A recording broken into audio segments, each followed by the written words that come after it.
What is up, everybody? It is your friendly neighborhood BJJ podcaster, Rafa Sparza. I am joined today by two of my very good friends. Well, one of my very good friends, and Josh LeDuc. So let's go ahead and introduce them accordingly. Josh, we have center square over here, the esteemed and very nice gentleman who always is putting together great events such as the Sapatero, and our good friend Mike Foster, who would normally be filming over on the edges, over on the side. He's one of the people who helps to bring some of the best action there is. Mike, I'm actually going to go to you first because your guy, Nathan Orchard, is first at bat here. Do you see what's going on there, sir?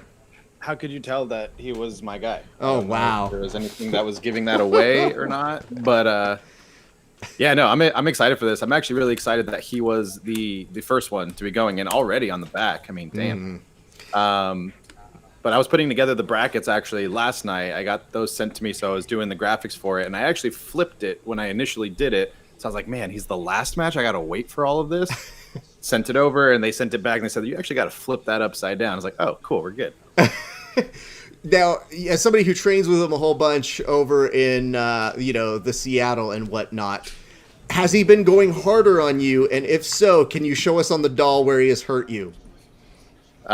Exactly where he's at right now is that same position that he's hurt me in, and got the tap. Yep, already off to a good start. All right, well, congratulations. I note over here, Leo Zapata starts off with a note that says, time for some Jits with hits and maybe a musical number, is essentially his comment. All right, well, they are promoting it on the UFC Fight Pass as Jits with hits, just in case you guys weren't savvy to that. But we are off to the races. As you guys know, those who get fight finishes get a cheers, a toast from us. We're going to do that in just a second. But you also at home can get a toast. If you give us a like and a share on Facebook, we will give you a toast on air. Josh LeDuc, I've been keeping you quiet for too long. How have you been, man? It's been a while. Bit busy, throwing things together last minute, getting ready to, be a dad, which is very scary. And, moving and running a school. But, I'm glad to be watching some jiu-jitsu with you guys today. And sorry for my long leave of absence. I know you were missing your co-host. You are not a co-host, and everybody has ever officially put you as any sort of co-host on this. In fact, we've actually fought it many a times.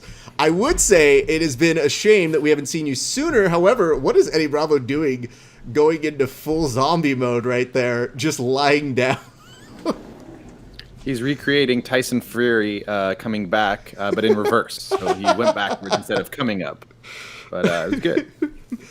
Josh, what the hell happened where you were essentially creating a makeshift tournament within a day's notice? What was happening there?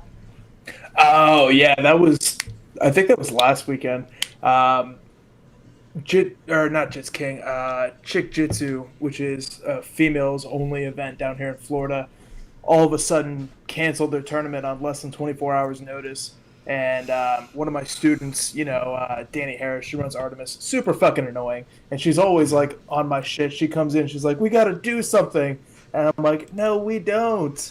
And she talked me into getting something together. So I called up my coach, Bill Murphy, and, Mike Cipriani with the Gamblers. They both threw in some money. And we had a pretty sick tournament the next day with Tubby versus Trinity Pun in the finals. And who ended up winning that one, sir? We had Tubby walk away with $2,000. She beat Trinity by knee bar in about 2-3 minutes. Wow, that's impressive. Trini is no joke, dude. Yeah, she's good. Wow, well, kudos to them. That is an impressive win to get on that sort of notice. But we've got Cody, we've got Tom over on this one. I'm excited for this match. What do you know about Cody, Josh? I know absolutely nothing about either of these guys. Well, Todd is good people. He's a very nice human being, but I believe he is a purple belt, so his inclusion in this, he might be a brown belt now, but last I saw of him, I thought he was a purple belt. He also does carpentry. Did not know that. Hooks that up for his friends and family members, so very excited to see what the carpentry hands can give us right here. And already off to the races on what looks like a heel hook. Frosto, is that what you're seeing over on your side? You're about a second ahead of me. Yeah, Cody's already in it. He's already starting to dig for it, and Todd's defending well. He's got the legs straight, but not a good spot to start with, so hopefully the carpenter hands can pull those legs apart. And I mean, start getting into it, but here's the good news. At the very least, they're starting to remember this is also where you can hit people. So that's a nice assuring moment in a combat jiu-jitsu element. he's slowly reversing it, though. Mm-hmm. Still kind of in a bad spot, but he's got Cody at least defending. I've only seen Cody a few other times. I saw him, unfortunately, both losing ends, but I saw him one time against Luis Quinones and then against Keith in Jiu-Jitsu OT. So I've seen him only a few times, right. but... Ooh, good palm strikes. Nice. Beautiful. Oof. Yeah, that's the part of the show that you do sign up for, whether you like it or not. Do you ever get nervous, though, Josh, that they're going to just start striking once they stand up as well? I wish they would, man. I wish they'd bring back those pancreas rules, but yeah, no, that would not be good for this show. But yeah, man, it's really interesting watching the evolution of combat jiu-jitsu, because in the beginning it was kind of just like, I was a little skeptical. It was kind of like a little sideshow performance, you know? And the last few events have really put together a lot of action-packed shows. A lot of guys came out and kind of made a name for themselves between Cody Steele and Tom Halpin. So, I mean, I'm excited for this event tonight. Well, it is a blast to already be seeing here. Now, we are working from inside of the guard for Todd, and Cody, not wasting any moment, palm striking him from inside said guard. That will change a few things. Frosto, you were there. Can you give us an idea when you are filming? Like, what are the sounds that you're hearing? Because you hear them better than probably most people when you're up that close. Well, and especially now that it's, the crowds aren't as big, obviously, you don't have to worry about that, but some of them just sound like, when you hear like leg kicks, they say when you hear the slap, it's never like that tough or it's not that hard of a shot. But then when you hear the thud, those are the ones that like really hurt. And I think it's the ones where it's not necessarily the impact of the hand to the face, but more the head bouncing back off the mat. I think those are the ones that people don't really get to hear or see that does the damage. Have you ever had a moment where you had to put the camera down because the view in your viewfinder was a little too much? I've had moments where I'm watching the matches and then my camera slowly drifts stage right, and then there's nothing in the frame at a certain point. So then I got to kind of jolt it back real quick. So I've gotten caught up watching the show more than just living through the viewfinder, which I need to work on a little bit. That's fair. And you know what? The worst part is there's been a couple times where you and I have held a conversation. I was like, how are you shooting this? Yeah, it didn't really work out. Once you look at the footage, those are the things I clip out, but, the beauty of editing. But the good news is your footage always looks dope as fuck. Did we see any of your work yet on this one? Did you have anything to contribute going into this one, sir? Yeah, so there was some footage of mine in the initial intro from the featherweight. So when they did the intro from the highlights on that one, there was some of my footage in there. And then if you watch the countdown show, I did Nathan Orchard's entire piece for that one. That's dope, dude. Yeah, I mean, obviously, I usually know your style, so it is kind of nice. Do you ever look to one of your students and go like, hey, I shot that.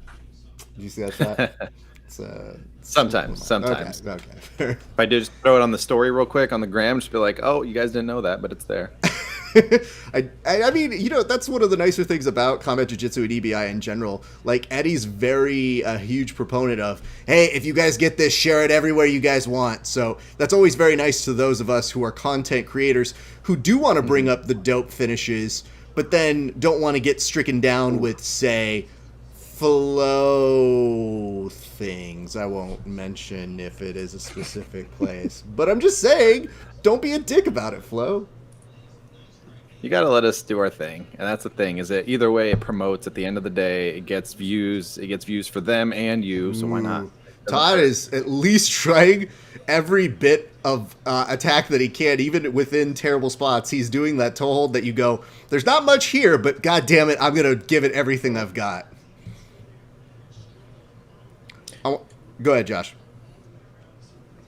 I was just going to say, these guys are really transitioning well between the legs, especially right off the beginning. We had a deep bite on an outside heel hook. Ooh, looks like he got the finish there. Nice. Wow. Good for him. I apologize if I'm ahead. Am I ahead? Am I that far ahead? I think you and I are about the same. Yeah, I might be the one that's a little bit behind here, and I am okay with that. Friend of the show, Todd Whaling is going to go ahead and continue on. That is good news for the Carpenter, and shout out to him. I know that he liked something of me making fun of combat jiu-jitsu yesterday, so I feel like I can go ahead and give him props accordingly. So one of the things that we did say is we do toast for those who get finishes within regulation. We've already got 2 folks who have given finishes. I see Mike Frosto is drinking a beer. I believe Josh always has drink on hands, but since that was Nathan Orchard that got it, I think it's only fitting, though, Michael Frosto, that you give the toast to Senor Orchard, please. I have to do it to start off the night strong. I don't even know the time, but that was under a minute. It had to have been. Super quick back take, super quick finish. So this one is for the first finish of the night to Nathan Orchard. Hopefully the first of many to come. Oh, yeah.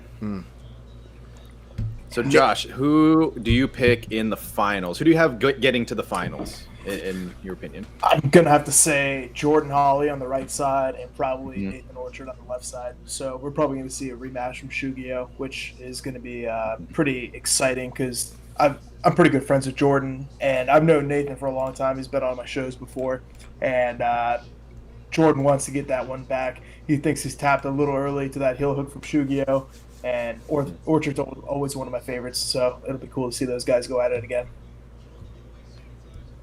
I'm hoping it does. And also, too, that was my tough pick, was between, I know this is bad for me to even say, but I got to play, according to who's in the bracket. PJ could also make they come through with that, too. So that's been tough to kind of choose between. The fact that they're on opposite sides on that side of the bracket is going to be interesting. So I want to see.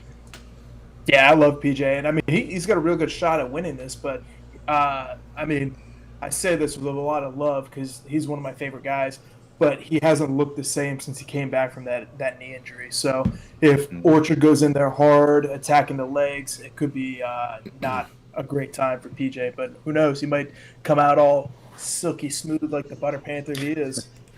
You heard it here first, everybody. Joshua Duke says PJ is a shell of his former self, but that's okay. PJ only subscribes to this channel, so we'll see him, I'm sure, have a comment about it later. But here's what I would say. I only gave a little bit of an edge to Nathan if it does come down between those two, just because of combat jiu-jitsu experience.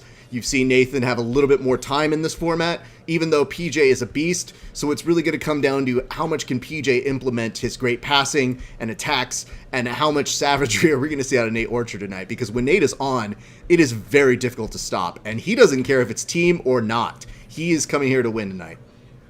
Yeah, I think that's a big thing there. I think that's a big thing you said. When Orchard is on, he's on, and he's been on fire recently. It seems like he's kind of catching his groove again, but there was a time where he was going through a little bit of a rough spot, so we'll see which one shows up tonight. And we got a question here from 8 who says, anybody streaming this right now? I mean the actual fight. Well, we're not. You're welcome to find it wherever you need.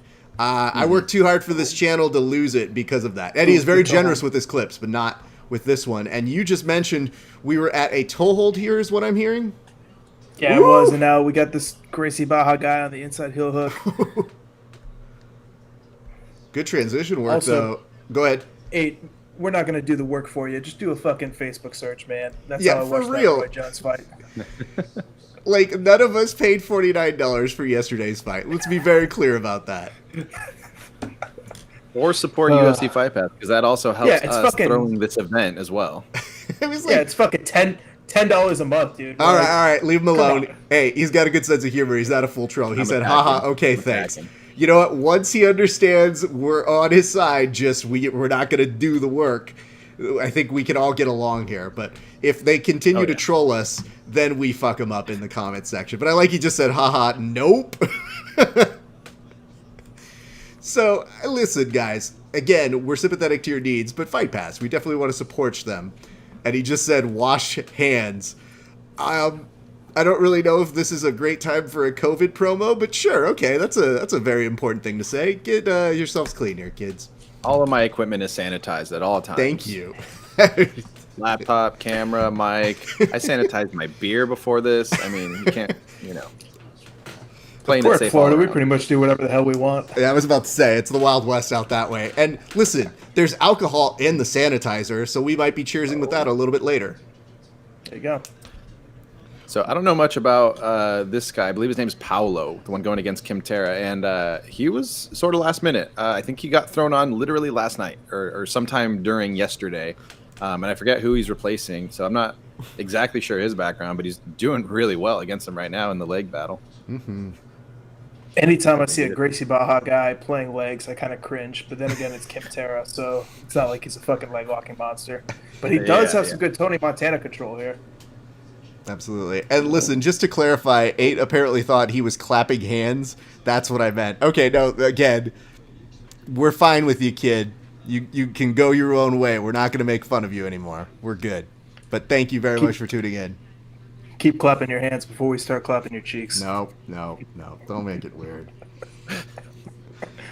It says, Leo Zabata says, I'm drinking moonshine to keep myself sanitized. Well, let us know how that works out for you, bud. Sounds awful. It sounds Doesn't sound good. Sounds like a party. Frosto, what can you tell me, if anything, that you know on your inside from the event that they held yesterday? Because it seemed like in between getting prepped for today, they were also doing something yesterday. What was the something they were doing?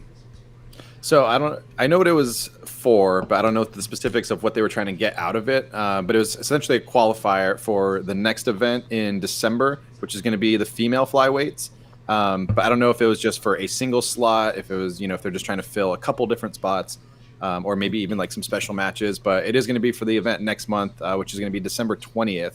And that's the one I will be attending. So I can finally, after watching all of the stories and the follow along of how awesome that hotel is, I finally get to go and jump in on that. So was it hard to look at all of the stories, knowing that you're normally part of the crew? So initially, the first one was Megan Parduccio, who you know, and seeing her first arrive at the hotel, I was like, okay. She kind of did the let's just start off light and then pan to the good shit.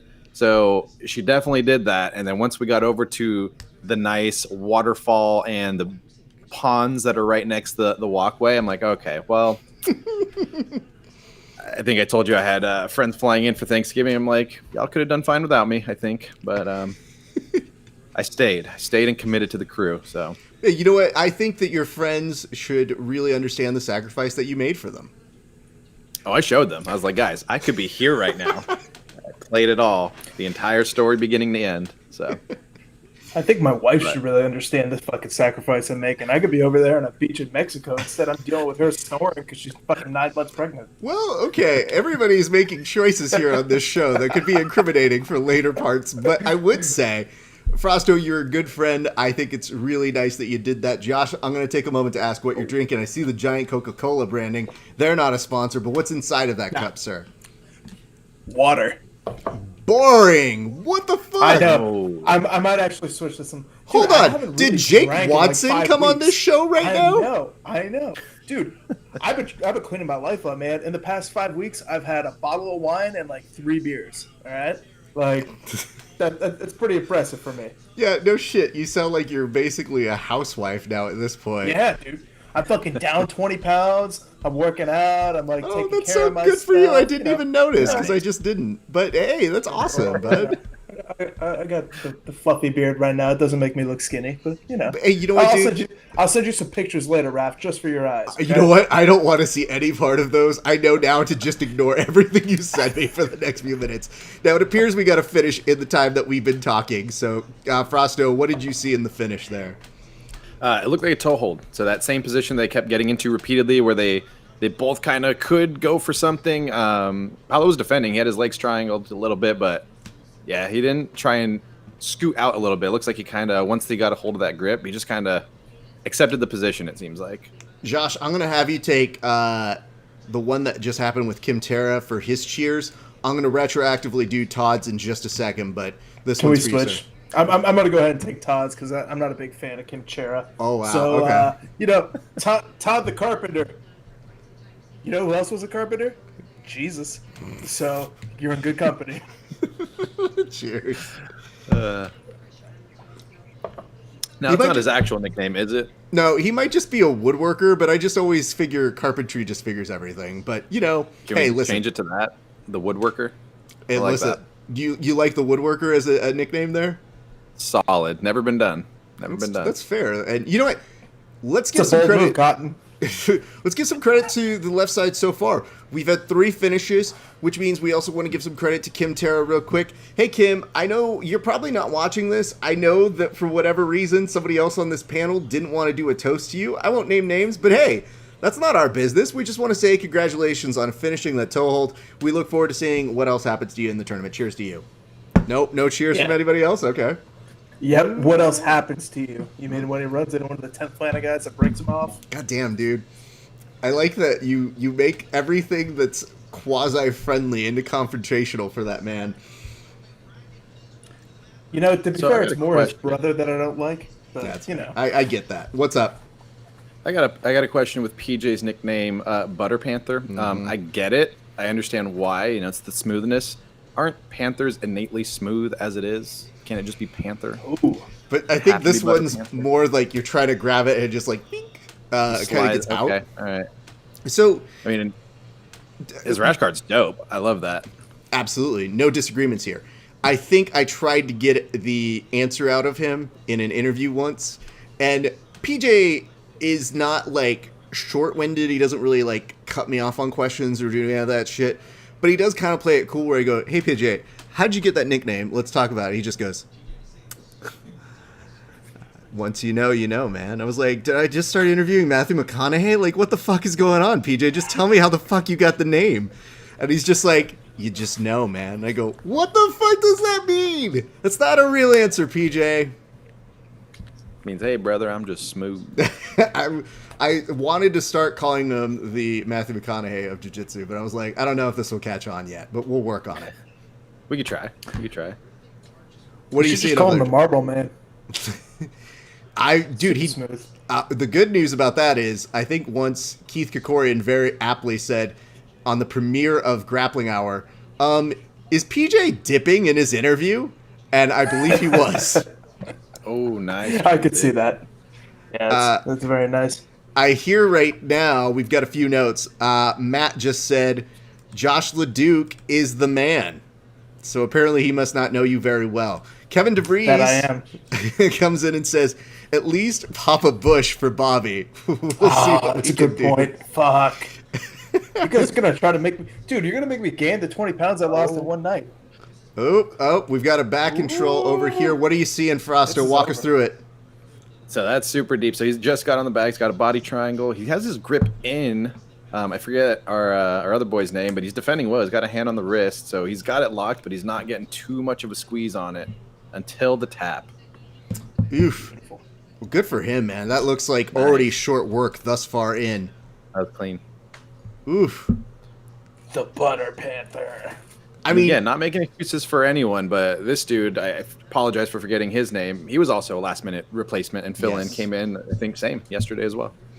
And unfortunately, I think we did lose somebody. We ended up losing, to my recollection, it was Ash Williams, who would have made a significant difference on this card. 100%. That would have been a good one.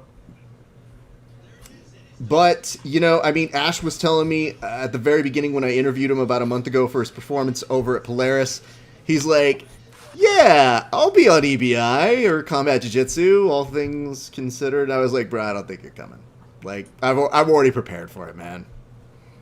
So let's play make-believe world then. Let's say Ash Williams was still in it and was on the right side of the bracket. Given what we know about the right side now, okay, how would he have fared? How would he have done in that side? Josh, I'll let that go to you first, sir. Man, I'm trying to think. This bracket in general is tough. So I think he would probably be one of the favorites. Because if you look at the odds, Jordan Hawley is the favorite going in here at plus 125. No one's actually like an actual betting favorite. But I could see him and Jordan being the favorite on the right side of the bracket. Okay. Frosto, did you have any insight into your own question? Well, this one right now that we're getting into, the right side, Cade. I'm interested to see how he does. I've seen him in previous, he's been doing a lot more no-gi, but he looks solid. He had at the trials his loss to Nicky Ryan, but I mean, outside of that, he's been, jumping into no-gi more. So I think it's just giving him time to kind of get more comfortable with that, being a primarily gi guy. But I'm interested to see how he does. I don't see why he couldn't get to the semis against Jordan on the right side. And I mean, Bobby's one of my best buddies, and I feel bad kind of like not picking him on the right side. But the real question here, though, is of the right side, Bobby is the one who is literally the toughest and has the most MMA experience out of anyone on there. So, how is Cade and Jordan both going to deal with someone who actually knows how to throw a palm strike and not just slap you in the face? You know, the reason I'm giving Jordan his edge is because he has gotten significantly better at EBI over time. And anytime I see the Atos guys and EBI rules, they seem confused. And Bobby goes on the record and basically says he hates EBI rules. So, you know, when all things are even, the guy with the overtime game probably will come out on top. I also want to give some credit here. Cade is taking on a gentleman by the name of Laird or Lard, which sounds like the brother of Lord, the singer. So Laird. I have to take him out. Is it Laird? Is that what we're saying? Laird. Like, Laird. It's a Laird joke. His brother. Elias Anderson. I think they're both MMA fighters, actually. I know Elias is, right? I assume Laird is for, I want to say, Bellator. I could be wrong on that. I believe you are correct, sir. Ooh, what is that? Oh, nice. Wow. Well, we're already seeing something there. Josh, walk us through what you saw. Once this kid actually learns how to finish leg locks, everybody's fucked. I agree 100%. I mean, the way he fell back for that, like there was no hesitation. That's usually kind of the part of it, and especially in a rule set like this where there are palm strikes involved. You know, usually you want to be a little bit more tentative or at least more, you know, precautious when dropping back. He just threw himself to the ground and started attacking that leg, off of landing some pretty heavy strikes too off the start. That was pretty dope. Good Lord. The kids, they're too fucking good, man. Do you ever just want to teach them the wrong thing so that way they spend more time not understanding how to finish the principles right? I mean, to be fair, I'm pretty sure Atos is doing a pretty good job of that. Cade looking solid right now, though, but easy entry into the legs for Laird. But again, I think Cade needs, both him and his brother kind of need some time to adapt to the no-gi scene a little bit, which they're both doing. They're competing heavily in no-gi. I haven't seen him in a gi for a while, even training at Atos, I don't believe. So I think it's just going to get a little bit better for them. They're going to get after it even more. Absolutely. And I mean, I think it's with reason. I think that they kind of realize, like, hey, man, let's see how far we can take this no-gi thing. We've always got our stance that we can go back and concentrate on gi. But if we've got some momentum here, you know, they're very easy sneak into category for ADCC, which I think is probably where they're trying to go if they're putting this much time into all of the no-gi tournaments. Let me ask this. I saw over here earlier, this was in reference to PJ. That was damn smooth. And Leo also said it's David Rintraub who PJ tapped. We weren't confused on that. But yes, that was definitely David that we saw. And that was great. I need you to tell me what you were seeing thus far in. We've seen a few exchanges here on the legs, though, Frosto. What are you saying that you're liking out of Laird? His aggression on the feet until that. Which, coming back to you, Josh, it looked like he's starting to get a hold of them leg locks in live rounds now, it seems like. Josh is still not impressed. I don't think you're going to waver him on any part of that right now. No, I mean, it's easy to tap guys who don't really train leg locks, you know? Just sit back and just fucking hulk into like an outside heel hook and you get some fear taps, yeah. But when you can tap like Orchard or PJ or Jordan with very technical and proper braking mechanics, I'll be super impressed. But it does make me happy to see them playing more of it because eventually, you know, they're with time put in, they're just going to understand it more and more, and they're going to be a real threat to, you know, those Nicky Ryans and Ethan Krellenstons of the world. Which, by the way, I mean, seems like the kind of matches we're going to see once again once the ADCC trials are back up and running. You can almost put money on at least seeing them run into each other once, if not twice. So it'll be very interesting to see how that continues to play out. Because I do believe... It's a knee bar. Very nice. Yeah. Good for the kid. Good on him. And it does look like Laird is hobbling a little bit there. So he was trying to fend out of that one. Yeah, if I was nice the Rutillo guys, I transition would into it, really focus in on those knee bars because I mean it's a very easy. It's the less complex of all the leg locks, you know? It's basically just a fucking arm bar, which they've been doing since they were 8 years old. So I'd be attacking a lot of those if I was them. Well, we got to do a couple cheers. Frosto, I'm going to let you take one for the kid, and then I'm going to double back and I'm going to do PJs afterwards. I'll take one for the kid and kind of direct it towards everyone because up until this point, all finishes, literally 0 EBI overtimes, which I just want to cheers to that, along with Cade's finish. So that knee bar was pretty sick. I like that. But all finishes. This is all finishes. I just want all finishes. No EBI overtime. That's cool and all. But No, I get it, Frosto. You're the guy who shows up at the funeral and goes, a lot of people died here today. Okay, We're not just here for one person. For being honest. What about them over there? They deserve some people. Let's be fair. 10 of you guys go to that service. We don't need you here anymore. That's all it is. You got to be fair. You got to spread the love a little bit, so... This kid Danny's got a lot of hype behind him. He's one of Wagner's proteges. We will get to him in a second, but I got to do the cheers. This one goes out to our good friend, PJ Barch. PJ, whatever you do, don't go back a little bit in this telecast. Don't go back and listen to what Josh LeDuc had to say about you losing your way, because I don't believe that, but Josh does. Anyway, the rest of us here on the show really appreciate you, though we'd like to know what the fuck your name really means. Tell us what the Butter Panther means. Cheers to you. The Matthew McConaughey of Jiu Jitsu. Though it does sound very much like you could hear PJ saying, "Hey man, you got some mats in your house? Be a lot cooler if you did." What's this place called? I know he's got mats in his garage. Does he call it anything? I forget. I think the Panther Den. Okay, nice. That's what I thought. Which we do have a story that I will tell you probably when we get closer to his next match that I think you'll be entertained by. Okay. I got some PJ stories. Oh, you got some PJ stories too? I mean, he was there at that Nashville. He won the Nashville event when we got our car stolen, and then we got drunk on Broadway. So, I mean, there's some stories. Oh. I dig that. Transition. What are you seeing over there, Frosto? So... we got, I forget the other guy's name. Mikey Gonzalez just dropped for the legs, but there's some nice transitions up until that. Now he ends up on one of Danny's legs.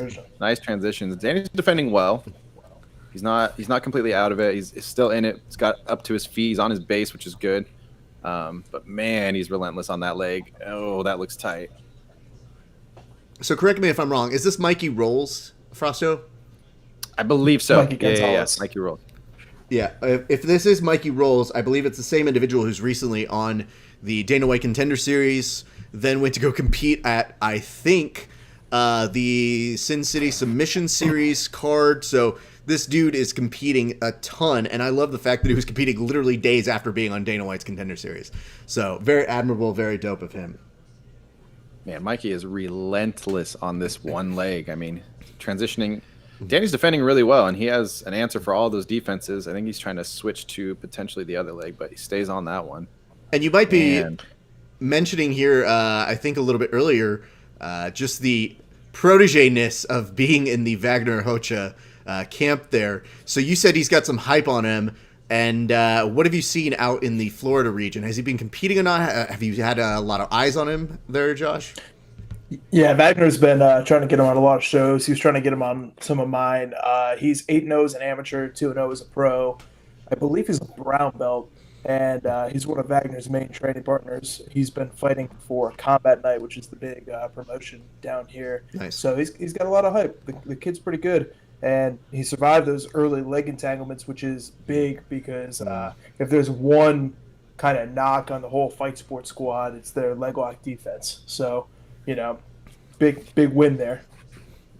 That's good to know. And you would almost feel like training with Wagner would be the advantage going into this match because there is a guy who's pretty well equipped as a former combat jiu-jitsu world's champion himself, but just his style, even if you didn't say slaps, he might still slap you.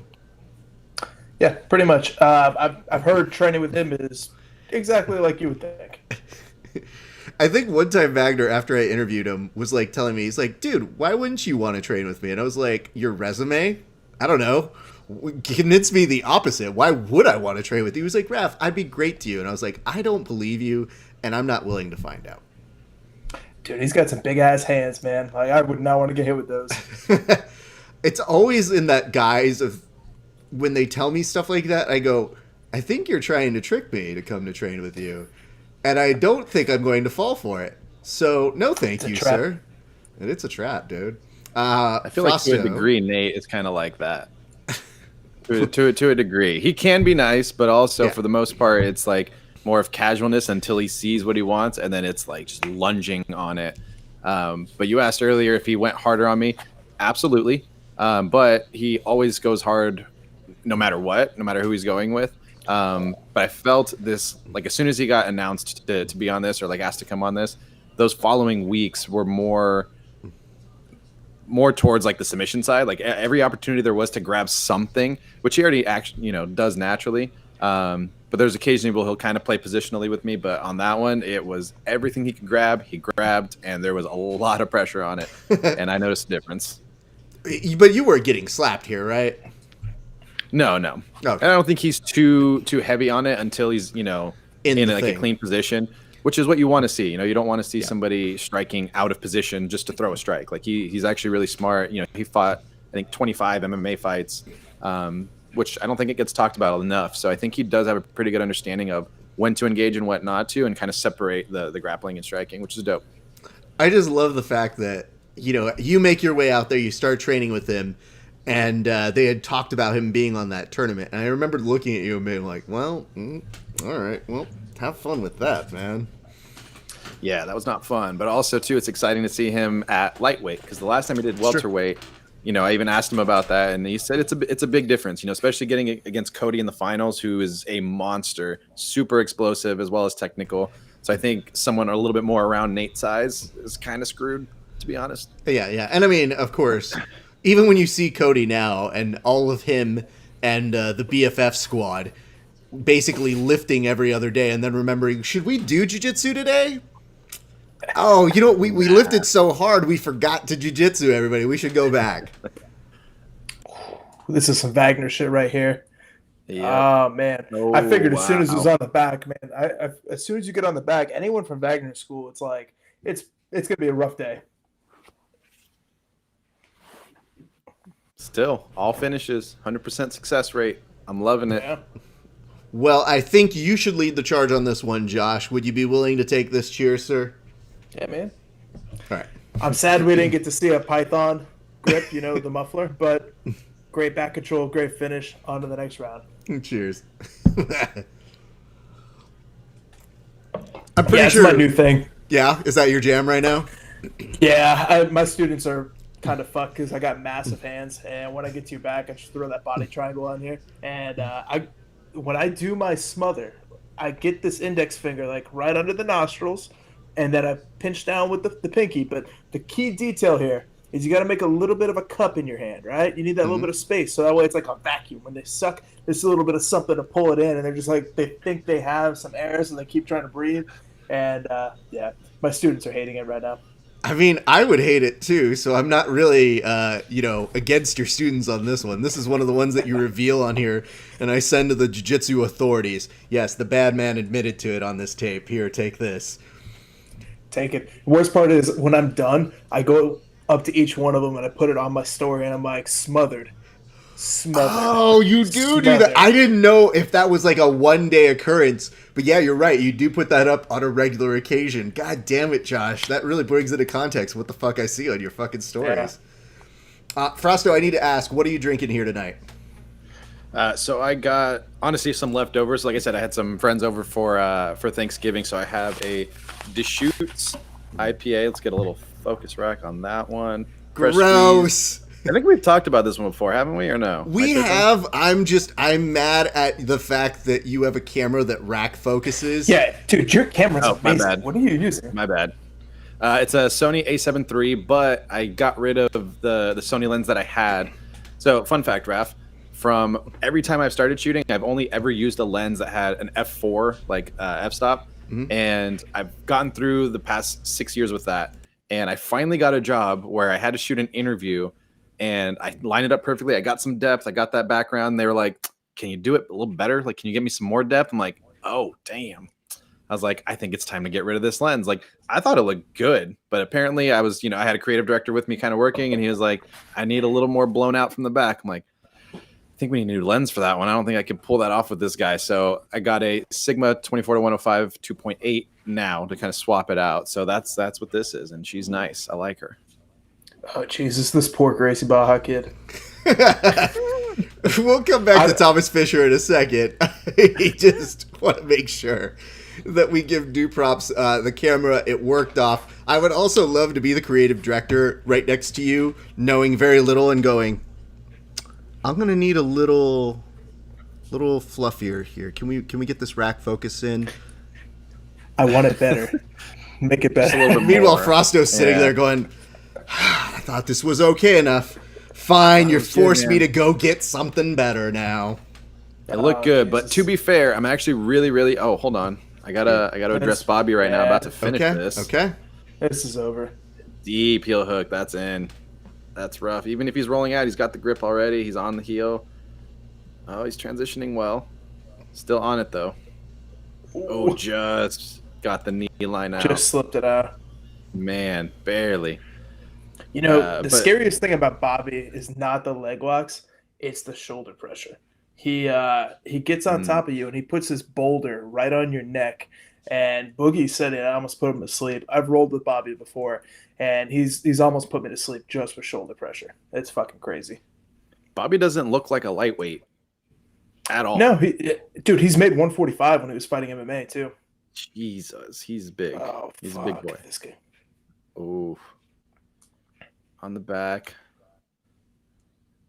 And here comes the palm strikes. I know, as soon as he gets that hand free. Bobby done. Also, I mean, we talked a little bit about his experience, but dude, the fact that he's come up short and he's made mention of it, it's like, well, yeah, dude, but you're one of the few people who has experience in this particular thing, and you put it on Boogie. You put it on your opponents. Like, when he's in there and you see somebody like Cody Steele starting to get momentum, you're still not thinking, oh, he's got this in the bag. You go, well, if he's got to go with Bobby, that's a fucking rough round. Yeah. And, dude, I think he's, like you said, the experience. He's competed from 185 all the way down to 155 now. And he's just a gamer, man. He showed up to corner his student Zane at one of my events, and a guy no-showed hour before. Bobby's had, he's probably 6 beers deep. And I'm like, hey, Bobby, you want to do this? He's like, sure. Heavyweight, doesn't care. 270-pound dude gets in there, ends up throwing up. But, he's in there. I also like what you said, too, about going from 85 down, because usually, the challenge is, we're going up in weight. Cool, I don't got to do anything. But for him to consistently have to be cool, I'll cut the weight. Oh, man. Man, that's deep. That's done. Later. Who would have thought he would have finished by triangle? As soon as he gets that head, yep. Is that a tap or a strike? I know, I can't tell. It's a little dicey to see here, but I would say this, though. The transitions all the way through and through have looked so clean. Damn. Bobby grab his back. Those little palm strikes hurt. That little one. Oh, he hurt himself. Yeah. He's getting fucking old. Oh, man. That's how I wake up every morning.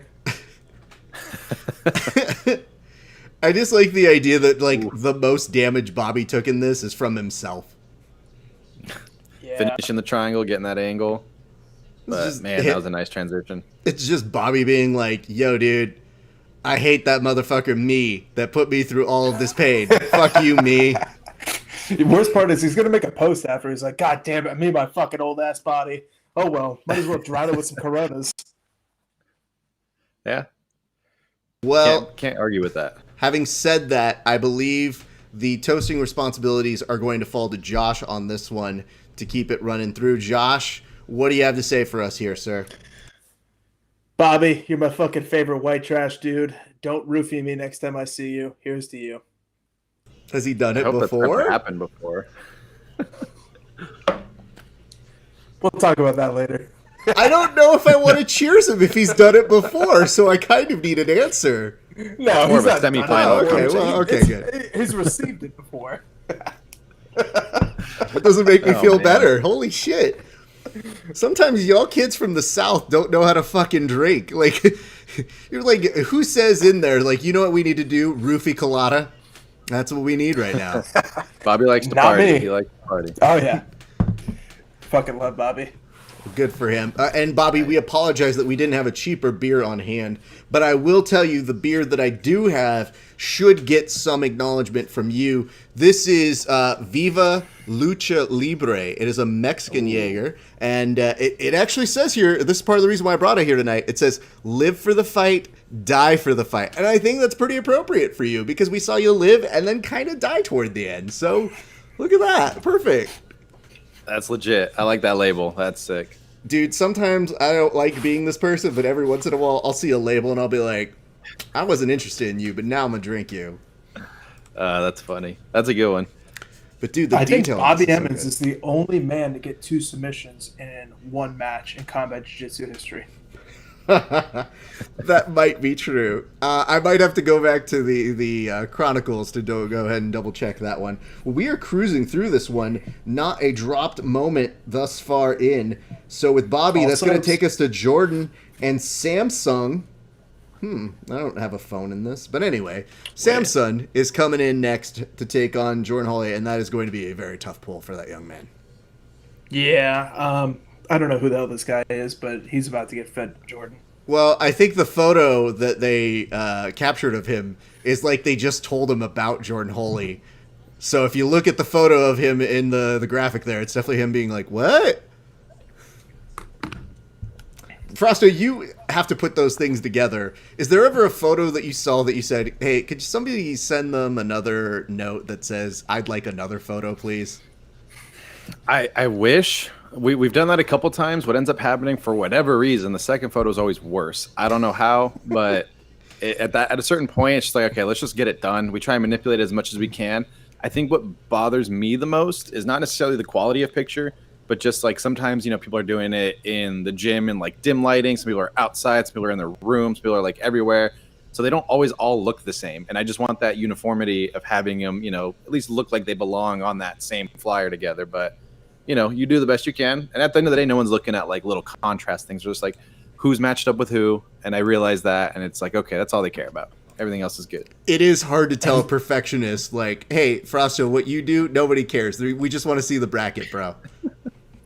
That's true. Has I anybody can't argue with that. told this guy to look into Jordan's fucking fight videos? Why is he man. trying to leg walk him?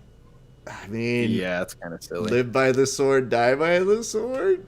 Had an arm attempt. Got heavy pressure. Nice. I don't know, man. That is I one just thing I really like about Jordan is his pressure. yes. Yeah, he's really developed it in the last couple of years. He is super relentless, and he was very nice. You and him came one time to come train with us. Just great fucking all-around jiu-jitsu. So I know, Frosto, you're saying attack the legs. Maybe that's a bad choice. There's a lot of bad choices for Jordan. I don't know that there are many good ones to take, so... No, there's not really, but I mean, you don't want to go straight for his A game. Like Josh was saying, he developed it within the last few years, and even Jordan said that in his interview. So, like, to just go straight for his A game and try and beat him at that right out the gate, I would test this out first and at least drag it on a little bit, and then if you have to fall back to those legs, you can do so. But right out the start, I don't know. But now he's in a bad spot, so we'll see how he handles that. Fair enough. All right. Just to let everybody know who's watching right now, we're going to catch up on those of you who have given us a like and a share. We're going to do toast to you just like we do to the individuals who get fight finishes. So we're going to circle back. I saw, Josh, you were motioning like you wanted to say something there.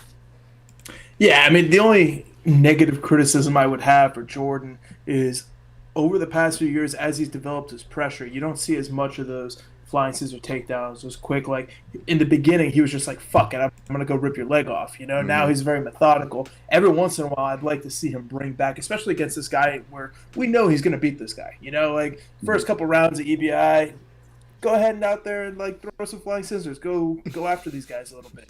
Don't just take their will. Like you're big brothering him right now, which is cool, but show a little mercy.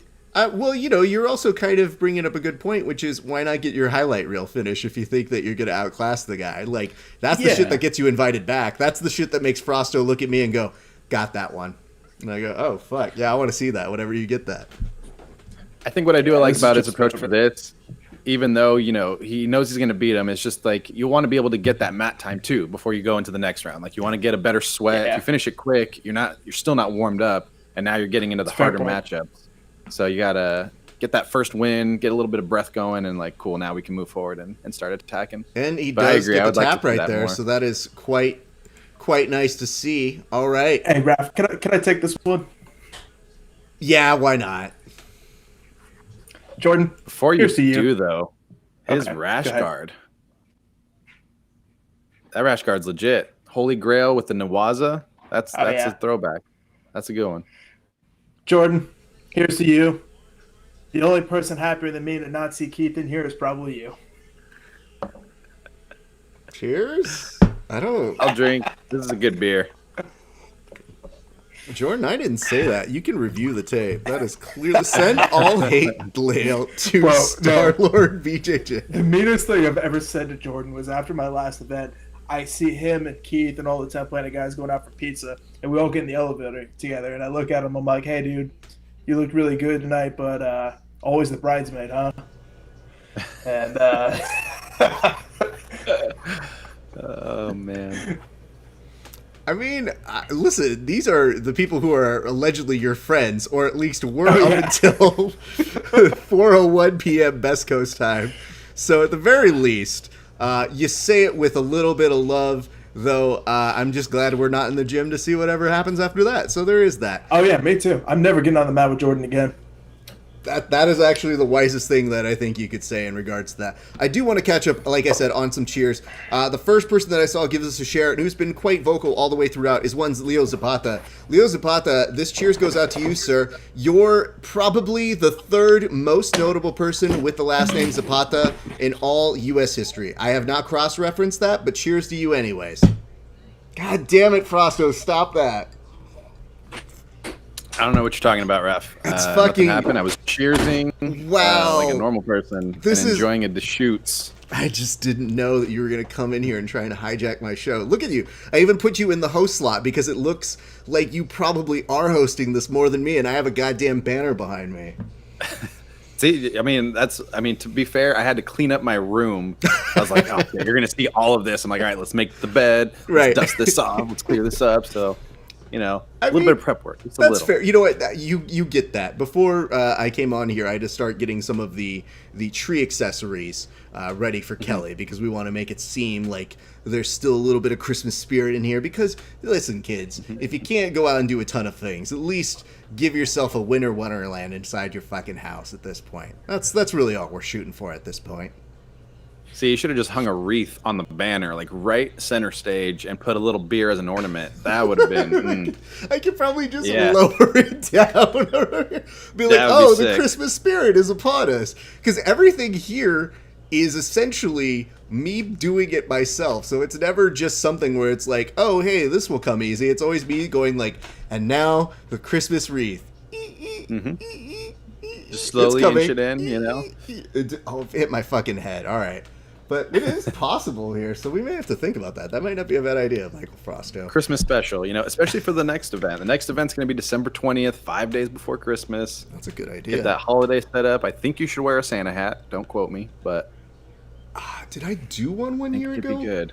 I don't know that I didn't do... I thought I did, so. But if I didn't... Either way, I'm still going to do it anyway. Danny Harris just said, if Josh doesn't shit-talk you, he doesn't like you. That's an actual important quotation that I think is probably the most true of any that we've seen here tonight. So you are correct in that, Danny. Thank you very much for your input there. I also want to give a quick toast to Israel Avelia. Hey, Israel, I don't know if you're still around, but if you are, we appreciate you. You have a powerful name, and we're glad that your presence is here. And yeah, I should have muted Josh when he was doing all that shit, but I didn't. So that shows you the production that we have here on this show. Cheers to you. Also then, if that's the case, for what Danny said, I don't think Josh likes me very much.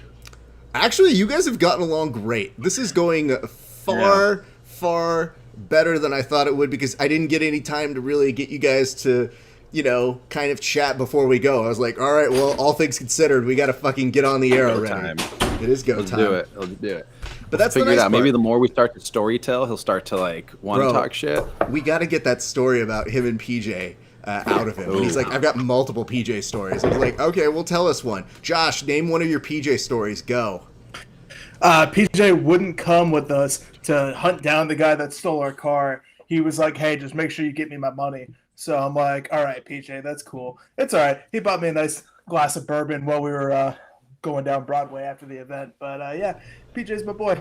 That was a much worse PJ story than I thought it was going to be, where it's just like PJ going like, fuck you, man. I don't really care. I gotta get back to the mats right now. Yeah, PJ was like, yeah, man, that sounds like your problem. And, Pierre fucking got in the car with me, but PJ wouldn't. Let me tell you what was supposed to happen. So for the third season premiere of Grappling Hour, I wanted to do something big, and PJ had just won the Sin City Submission Series, and I said, hey, man, I've already done an interview with you. Can we do something fun?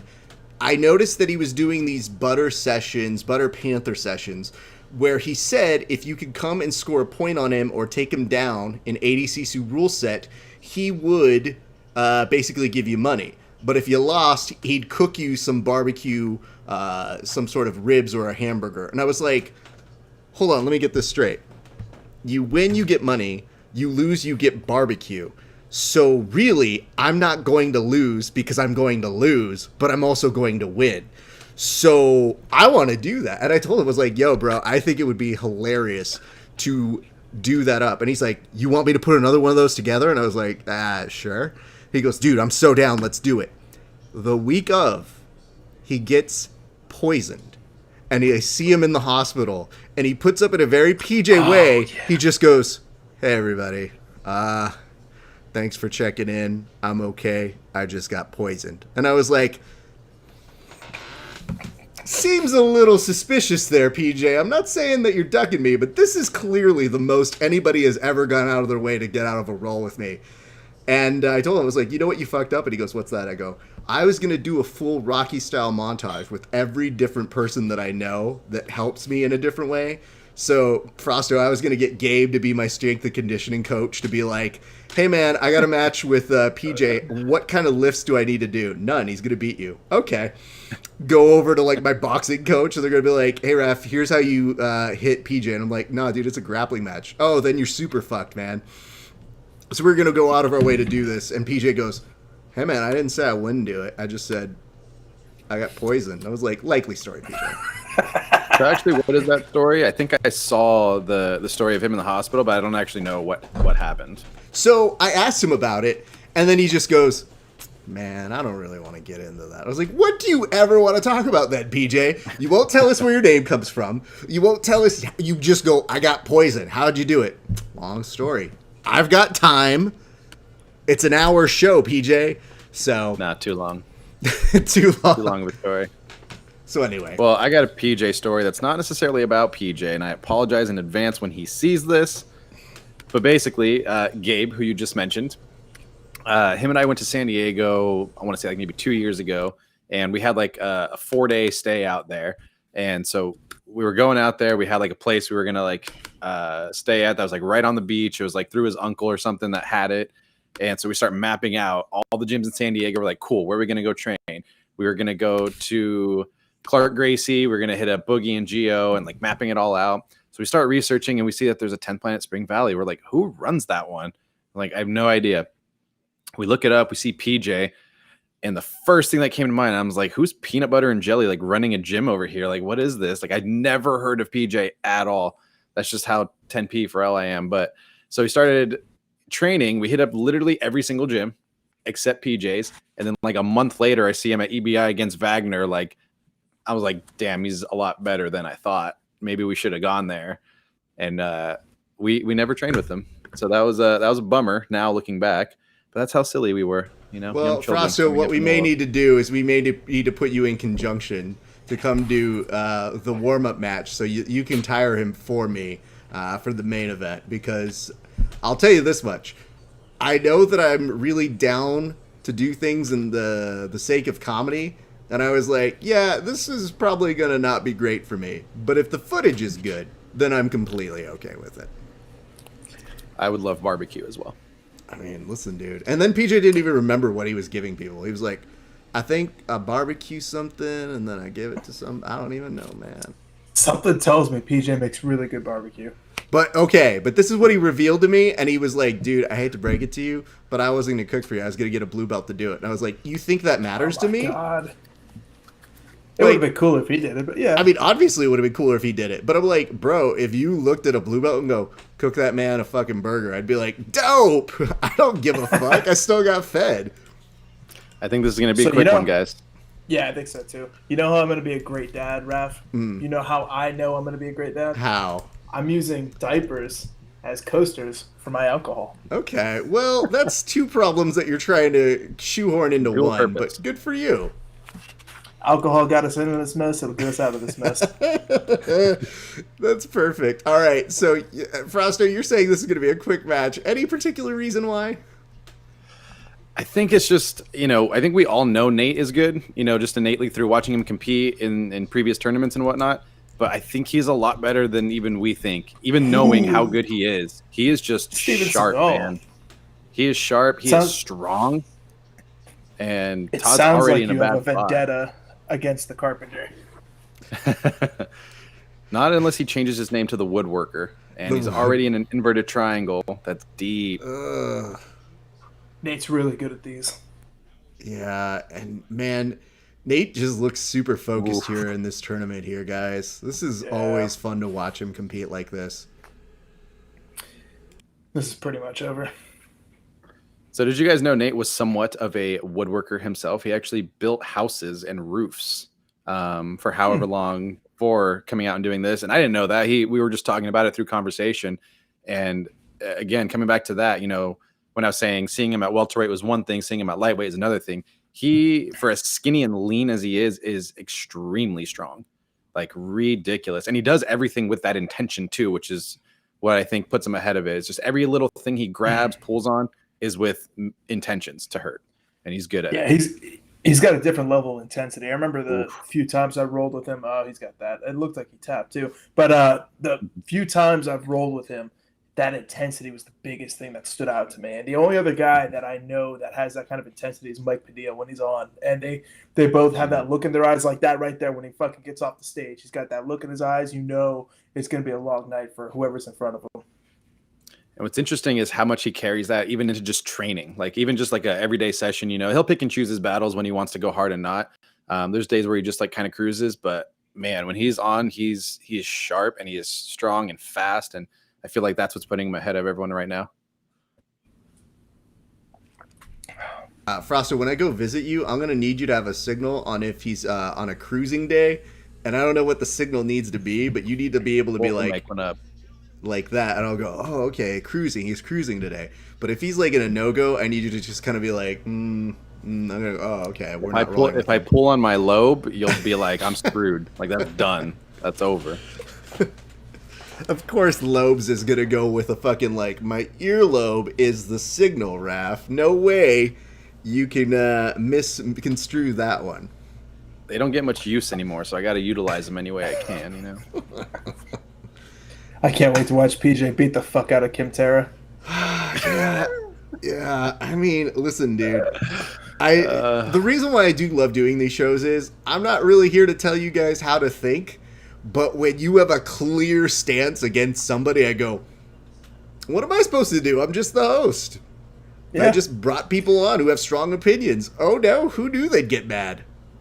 You know what's even worse? I think my opinions are more strong when I'm sober. And over the last, 5 weeks, my opinions have just gotten, stronger and stronger. I don't like healthcare for everyone. You just start smashing the fucking ground. I thought about it. You're like, dude, drink a little bit. This is just like, man, all right, I'm trying before to this one starts, mute me, Raph. I'm getting another beer. All right, I got you. Good for you. Look at that. I am going to mute him. Like the guest tells me to mute them. Josh, let me ask this. When are you expecting again? I know we talked about this off air, but when are you looking to have the kid? 3 weeks. Due date is December 22nd, and we're closing on our new house 6 days before that, like idiots. Where are you moving to? Like, how far away from your current? 30 minutes from where I'm at now, closer to my gym. Oh, good for you, man. That's got to be way easier then. Yeah, it's nice because we drove through there yesterday. it's a place you want to raise a kid. You know, we're down by the water. It's quiet, mature trees, older homes. Where we're at now, like it's a beautiful like condo complex we're in. It's just it's too busy. Yeah. Well, having said that, are you going to have a spot where you can do this? Are you having a little office where we're going to be able to see you do your broadcasting from when we call you? Yeah. Yeah, so I'm actually going to be doing a lot more of the podcasting come December, January. I'm doing a lot more stuff now with the kid where I'm not going to be traveling as much. So all my events are going to be down here. So people got to come to me. I'm only going to do 3 or 4 a year instead of like, every other month. Make them bigger. And I'm going to spend a lot more time kind of giving my take on the sport, and everybody knows I'm not a huge flow grappling fan, but I'm going to cover those events. I think we need someone like yourself that covers all the events, and the community needs more of that. And there's something people like to watch me, because maybe it's because I talk shit, maybe it's because I get drunk, maybe it's because they just like looking at the stupid fat guy and they're like, all right, cool. Yeah, I'm pretty sure you suffer from stupid fat guy clown syndrome. Yeah, that's exactly what you're suffering from. Like, they won't like me skinny. I can't get skinny. Then they won't like me no more. That Parks and Rec clip where Andy's like, they're walking down the steps like, how'd you lose all the weight? And he's like, oh, I just stopped drinking beer. And like, you just stopped drinking beer? How much beer were you drinking? He's like, probably too much. That's where I'm at right now. Down 20 pounds. I pretty much just stopped drinking, and that's it. I don't know if you got to see the second Lego movie. It's one of the few things I've watched during my holiday over here. But apparently in there, they create an alter ego of the Chris Pratt, very nice character. And it's supposed to be this other, fantastical character that comes in that's all badass. But it's his Persian. He's like, yeah, who knew under this chubby face was all this fucking chiseled features? And I was like, yo, that's really fucking funny for a kid's movie. That is funny. You were giving a compliment to the action that's happening here, and PJ is relentless on Kim Terra right now. Yeah. Mat returned, face to the mat, took the back. Eek. Well, we do have the return of Michael Frosto back over here. Frosto, were you able to see any of that in the time you went to go get another beer? So I caught it just in time. I don't know if they scrambled back to the feed, but when they were on the feed, PJ had this look and stance about him. Just kind of like, you're trying to wrestle me right now? Like, really? That's the thing we're doing? And then just easily arm dragged him. And then, went to that mat return, took the back. I mean, that was very buttery. In the interview that I did with PJ about a week ago, I had asked him, I was like, hey, man, did you hear the commentary that I did for your thing? And he goes, I did. I was like, cool. Because I saw that you were making mention of the other guy in the commentary who mentioned that you were losing a wrestling base. Competition, and I just want you to remember I didn't say that. And he's like, no, I heard it. And I go, yeah, I thought you had a good sense of humor about it. Leave it to the fucking Brazilians to start complaining already. It's like, I was gonna say, I see why you don't like him. Yeah, it's like somebody put a hit out on him before. It's just, listen, dude, sometimes when you watch these events, you do see history repeating himself. I do feel like we've seen this Kim Terra kind of reaction before, even on EBI. So it's not necessarily something that was new to this broadcast. I can't wait to watch him break his jaw. I just wish he punched him a little bit more. Yeah, there was 0 slaps from PJ. Here's the good news, though. Yeah. And none in his match before, either. And PJ did the world's most subtlest eye roll while having his back, which as Kim Terra is like, wait, what about this? And PJ just goes, Jesus fucking Christ. Okay, can I just choke him? Kim Terra sucks. I like that No Brazilian. You basically made a very compelling case of, Raph, we need more people like yourself who go out there, cover the sports, even the flow ones. Oh, fuck that guy. Yeah, fuck that guy on my TV right now. I mean, I'm not perfect. There are some people I won't interview. I mean, there are some people I don't interview. That's why certain people, they'll look at me, they're like, why don't you interview that person? I was like, take a guess. I don't interview anybody. Yeah, Frosto doesn't have to worry about that world. Rav, speaking of that person, what's I'm up? really starting to get fed up of Gordon's fucking Instagram now. It took me a lot longer than everyone else, but yeah. Well, are you? I'm still behind the times. I love it. It's the most entertaining thing that I get right Well, now. listen, Frosto doesn't watch any dramatic television that's like bad or cheesy. This is his dramatic television. This is his Real novela. Housewives of of Puerto Rico now is what it is. Like he just puts it on and goes, popcorn. Let's see what Gordon said today. And then even when you see like fucking what is it, Lachlan Giles being like, I think if you cheat and use athletic enhancing drugs, you should give back your medal. And then 2 seconds in, you see Gordon being like, what'd you say about me? And you go, nobody was talking directly about you. And you know what's hilarious is Gordon's posting these pictures of like transformations. I'm like, you realize this guy has a fucking PhD in exercise science. Like, yeah, he can make gains without fucking lifting weights. He knows how to eat. He knows how to work out. I'm sorry, this guy's an actual intellectual who wrote a fucking thesis on destroying knees. I mean, I wish Lachlan was on fucking Peds because then we could see some real shit from him. But like, all things considered, he's a bit of a miracle that's due to his brain. Yeah, pretty much. If he did do steroids, he would be a 5'9" heavyweight. Yeah, he would turn into That would Craig be Jones. dope.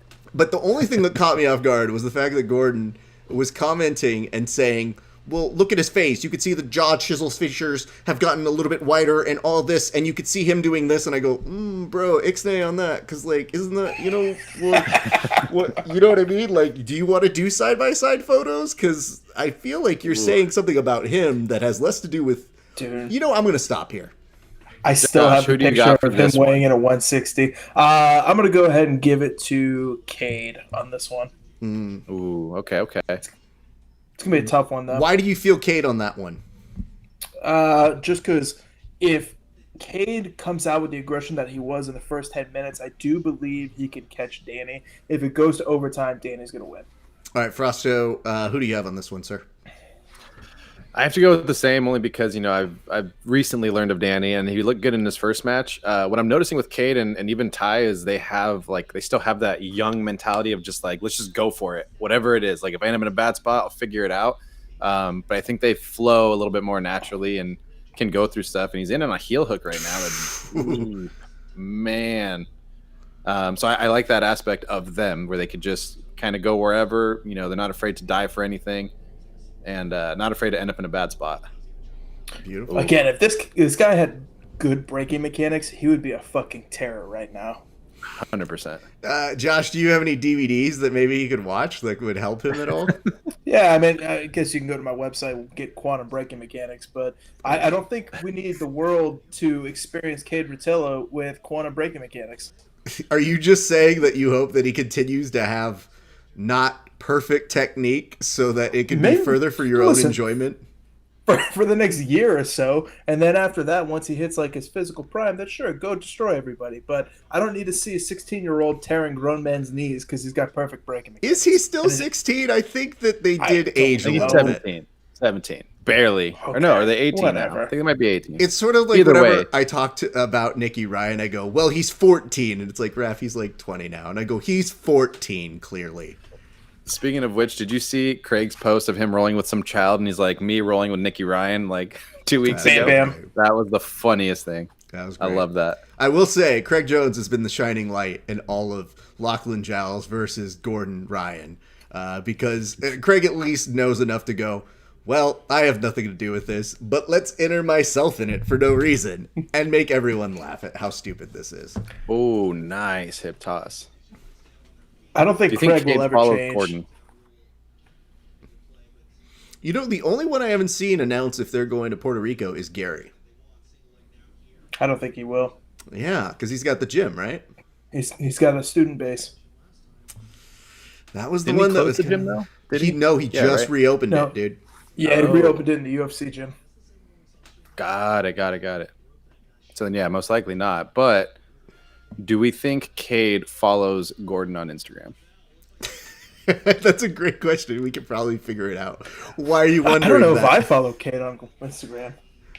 I feel like he does. Uh-huh. I feel like a lot of people do for that reason. Like they just want to see the pitfall of things happening in his life, but then occasionally they're like, oh, here's a leg lock. I just learned that. I feel like he's gotten a lot better at that. Gordon also, I thought, didn't Gordon bodyguard carry one of them out at one point? One of the Rotolo twins after, I think it was ADCC trials.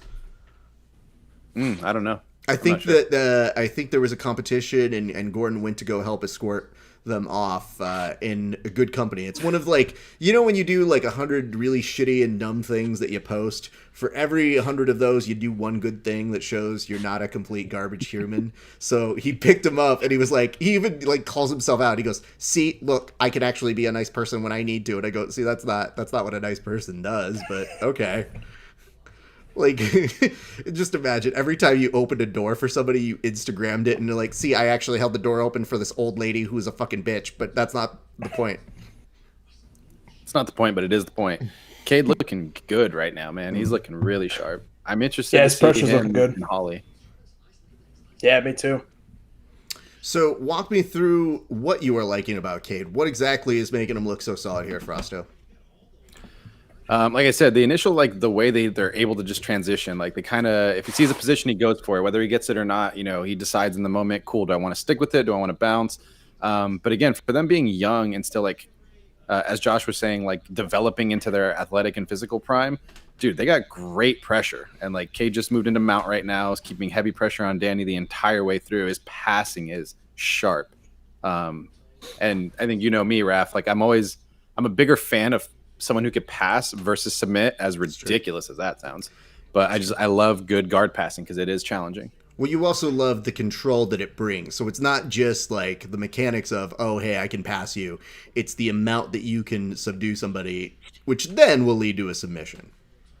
And especially at this level, when you know the guard retentions are just so on point, like it's crazy how much these people can prevent a guard pass. So when someone can do it, I'm like, damn, that's impressive. Because then you know everything else just kind of falls into place a little bit easier for them. Josh, I'm going to ask you right now, what exactly is Danny doing that is still keeping him in this fight? Because you said that he was looking to lose this to Cade, and I know we're at the halfway point right now. Yeah, I mean, he's just a big, tough MMA guy, and he's playing smart defensively, keeping himself out of submissions. He is in a head and arm choke right now, but I think he has enough space.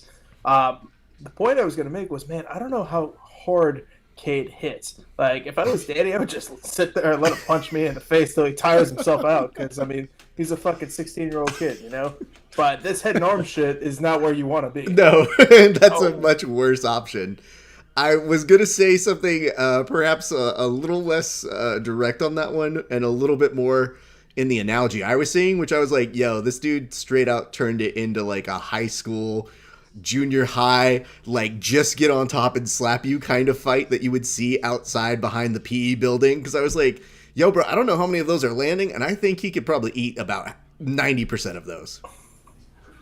Yeah, let it turn into a little bit of a ground and pound fight, because you're not going to get finished by Cade with strikes, but you could definitely get submitted. You know? What a great turn of events to actually tell someone, yeah, you know what? You can punch me for as long as you want. I'm just more concerned about your head and arm triangle, bro. Yeah. I'm liking that they're in Mexico right now because I see an audience, which it's nice. It's nice to see that, you know, just a little bit of something, because I can imagine how awkward it is even for like a UFC fight when there's silence, but at least you have the sound of some kicks and punches and you know, some things happening. But with jiu-jitsu, you don't have all that audio. So when there's no one in there, it's just really, really quiet.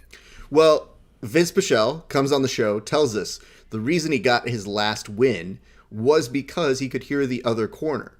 So it's kind of a pro and con in terms of what this does for you. And I was just astounded by that insight that he was giving, where he was like, he told his corner to shut up. And I said, why'd you do that? He goes, because I wanted to hear what they were telling him.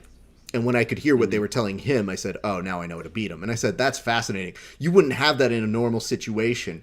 Here, for what you do, that kind of diegetic sound that you're trying to pick up, you want to be able to make it exciting, fun, so that you can build in that crowd noise here and there outside of the music. But I would tell you this, man, seeing an audience, I don't know what you guys feel like when you watch just regular TV things or concerts. When I see a big audience now, I go, are you guys supposed to be here? What year is this? Oh, this was 2010. It's fine, right? I think. I don't know. What the fuck, man?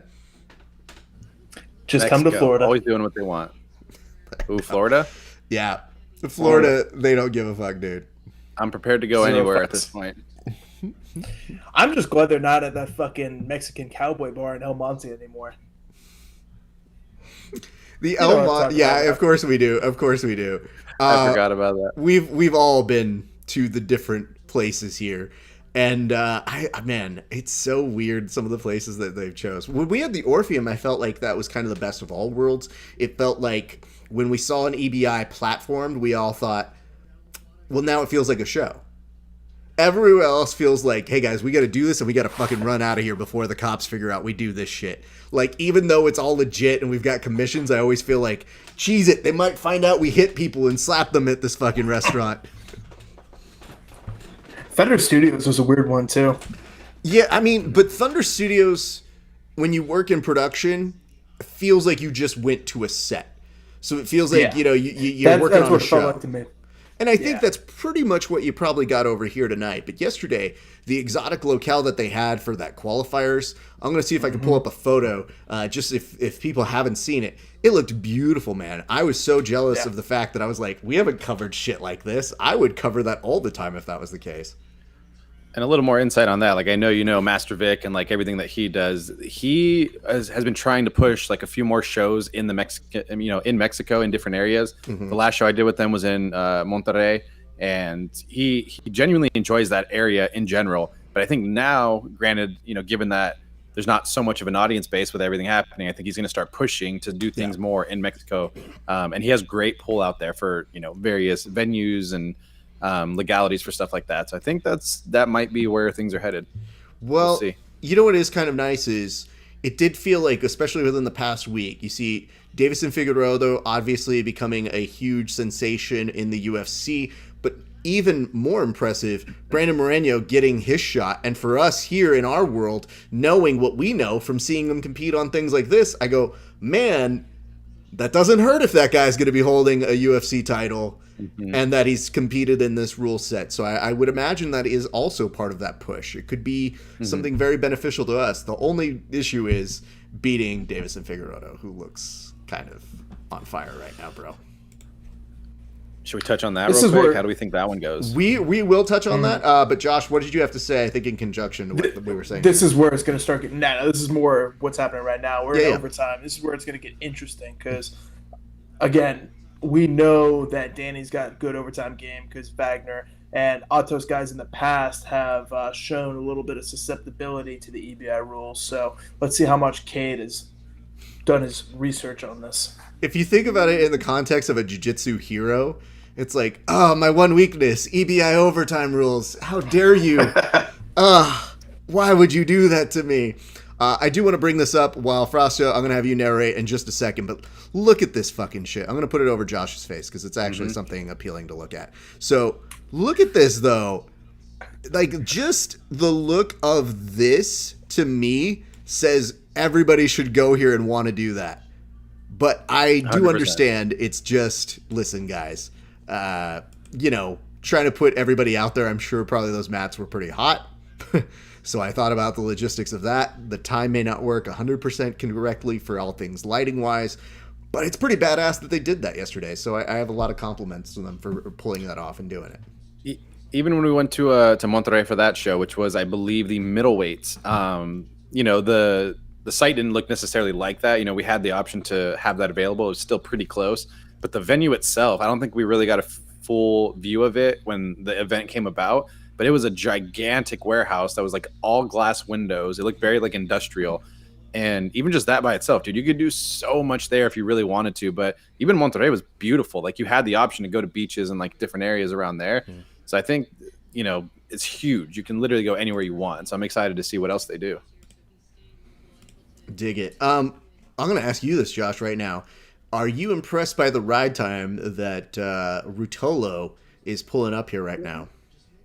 Yeah, I'm pretty impressed, but I'm also, I don't want to say, like, angry is not the word, but I'm a little disappointed in the ability of Danny to escape. He's not winning the head position at all. I was in that transition to the arm bar. So glad that you were like, it's not angry, it's not disappointment, it's feelings, this sober Josh.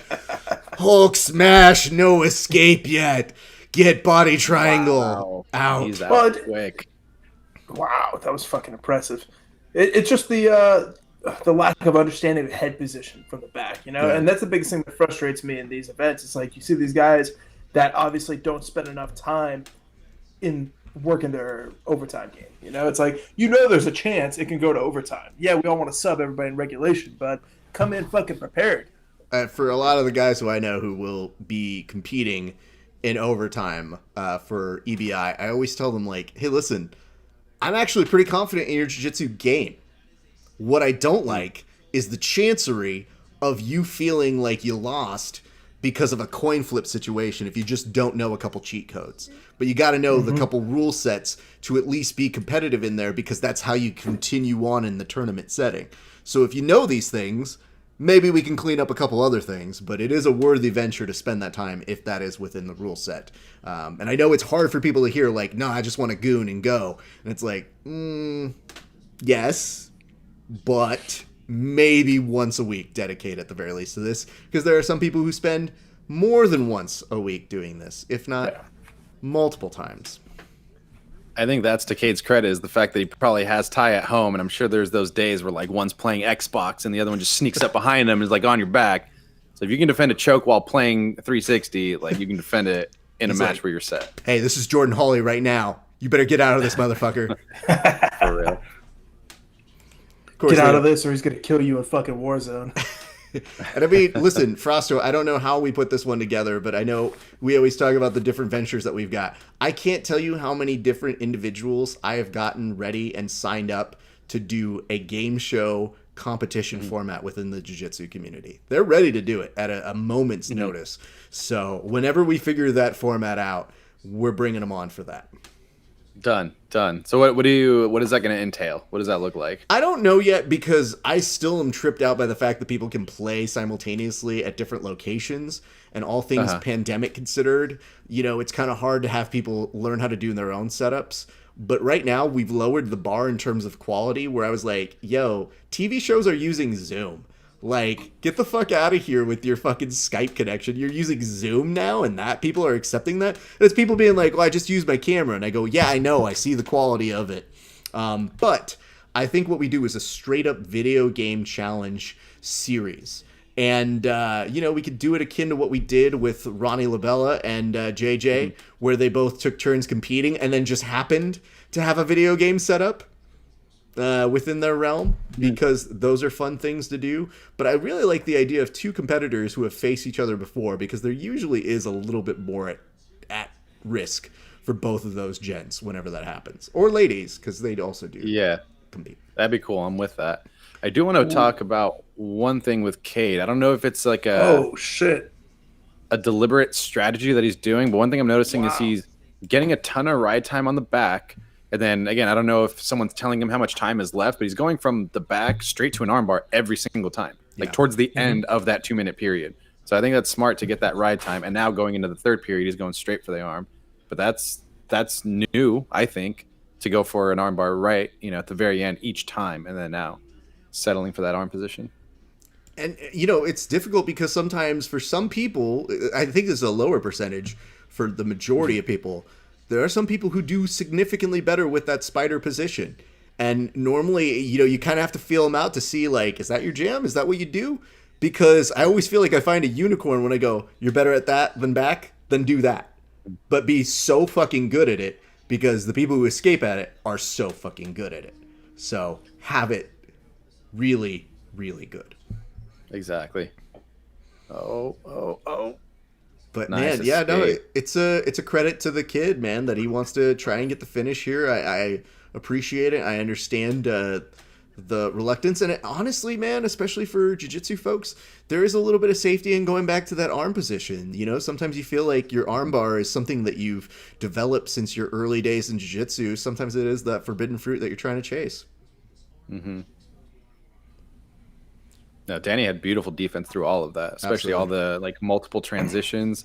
And then, I think that's cool to go to the arm bar towards the end of each period to, like you said, get a feel for it and decide at the end, cool, third period, do I want to go for it, or do I just want to stick to the back and collect some more ride time? And Cade went to the arm instead. And it really does come down to, well, how well do I escape out of this? Like, what is my time? And you better have somebody that you trust giving you those numbers, man.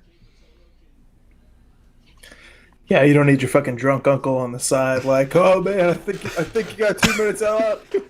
Because Sometimes you need it though. Sometimes you need them. Josh, I'll tell you this straight up. I've 7, 8, 9 times in a row had people that I go, I'm going to give you the stopwatch to run the time. There's a way that you can create different laps. Here's what you do. That by the time we end up doing the rounds, I go, what was the time? And they hand it back to me and I go, it's clear. And they go, I messed up after the second, and then I messed up on the third, and then I messed up again, and I cleared it out. And I go, how did you mess up 9 times in 3 periods of overtime? Like, that doesn't even compute. Oh, well, you do have a winner here, and it will unfortunately break our perfect record of finishes all the way throughout, but it did go, we will say, throughout the very beginning of the tournament. So we made 1 round with complete finishes, and it took until this moment right here, right now, that we do get our first overtime win, and that is young Rotolo advancing. Thank God he gets to advance and get some time to rest, because his next pool likely does not look like a fun one. No. Looks fun for us. Hey, listen, that's the objective host. When Jordan comes on, I'm happy to say, yeah, we know and like the kid. I'm happy to root for him.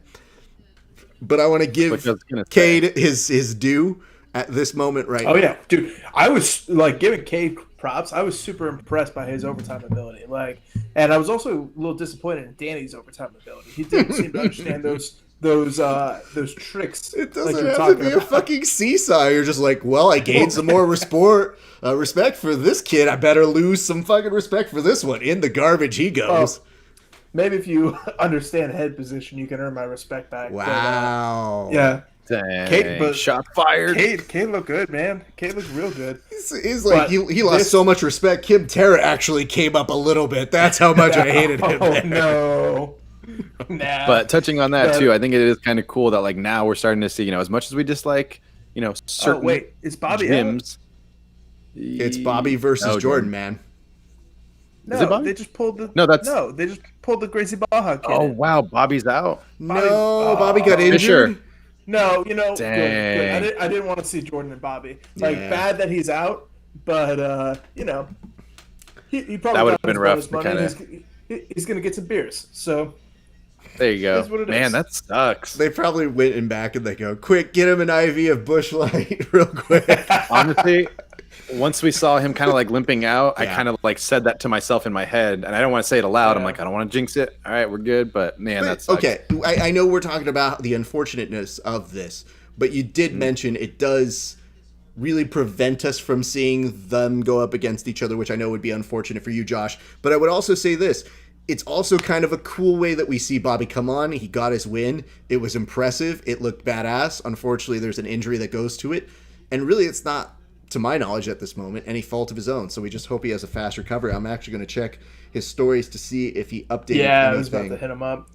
I do not see anything, so it's going to have to come from you, man. There's 2 or 3 things that are nice about this. And it's, 1, we see the first guy to submit twice in regulation. 2nd, we don't want to see an injured Bobby going there against Jordan. Like, if I have to see them, I want to see them both at their best. You know? All of a sudden, it just turns into a scene that's sadder than the end of Toy Story 3 for Josh LeDuc, who's just like, no, but they're friends. Yeah. I gotta go there. I gotta go to Toy Story 3. My friends. Sorry, Frosto. I didn't know we were going to bring up that emotion. If you legit. like, we will give you the end of Coco to really make you feel too bad here. Speaking of which, look at this body triangle. I mean, listen, dude, I got put one of Jordan's body triangles. No bueno. Does not feel great, man. You want a tip? Get so big you can't body triangle you. Listen, I was going to do the joke, but you did it for me. So that's the true power of being a comedian, is just suggestion. I'm too small to body triangle. Perfect. It's gone its way telepathically over to Josh Duke, who does it himself. All right, so Bobby's sciatica again. He had to pull out of my event because of his back injury with sciatica and stuff like that. And it just fucked up. So damn. Well, that's a bummer. I mean, maybe you feel good in watching a Gracie Barra kid submit 3 times now. Is that what that number comes up to, Josh? God.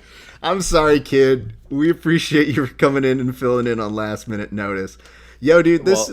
Go ahead. What I was going to say on that was just like the Gracie Baja, the Atos, the everything. Either way, as much as we dislike certain crews, I think it's cool that they're all doing this event. Like they're finally, before there was like zero acceptance, and now it's all out. Nah, fuck them, bro. And the other No, I'm just thing kidding. Anyway, no, we obviously like that. That's the whole appeal of what this is supposed to be. And to be honest, when they really were showing reluctance to coming in and doing the EBI tournament, and you saw people like AJ or Keenan get mentioned, and then all of a sudden they weren't there anymore, you thought to yourself, are we really going to see them interact and come in? And there have been a few people who've spottily come in and out. When they went to Combat Jiu Jitsu, I was like, who the fuck is ever going to do this from those groups? Mm-hmm. And yet, but you know what it is?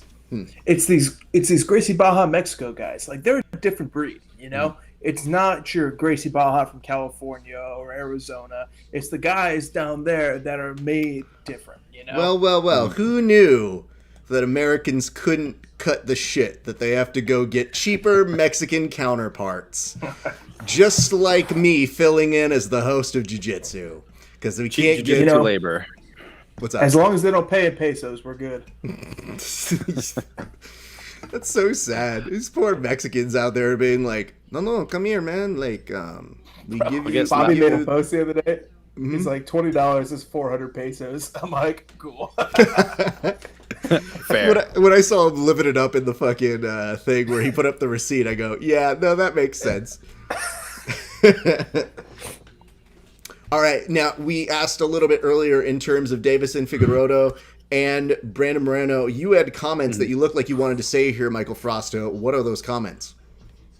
I agree with you that Figueiredo just looks good, man. He looks way too good. I don't see anyone in that division really coming near him at this point, unless Cejudo wanted to come back, which even then, I don't know if I want to see.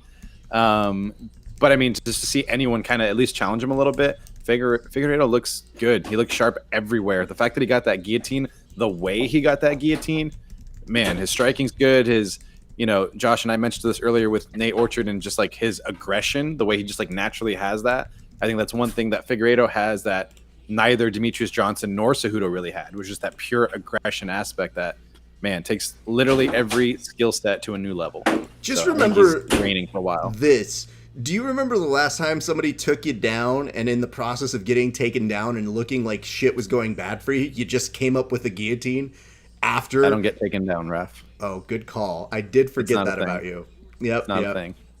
I just knew there's a handful of my friends who have solid guillotines. I would put you on that list, Frosto, who I just saw as I was watching that clip in my head go, nice. 100%. I loved it. I loved every bit of it. I also I'm going to raise you a scenario. Okay, go for it. I like it. The year is 2022. Oh, no, listen, come on. Get the fucking point in right now. Figueiredo clears out the flyweight division. The UFC makes a trade to get DJ back.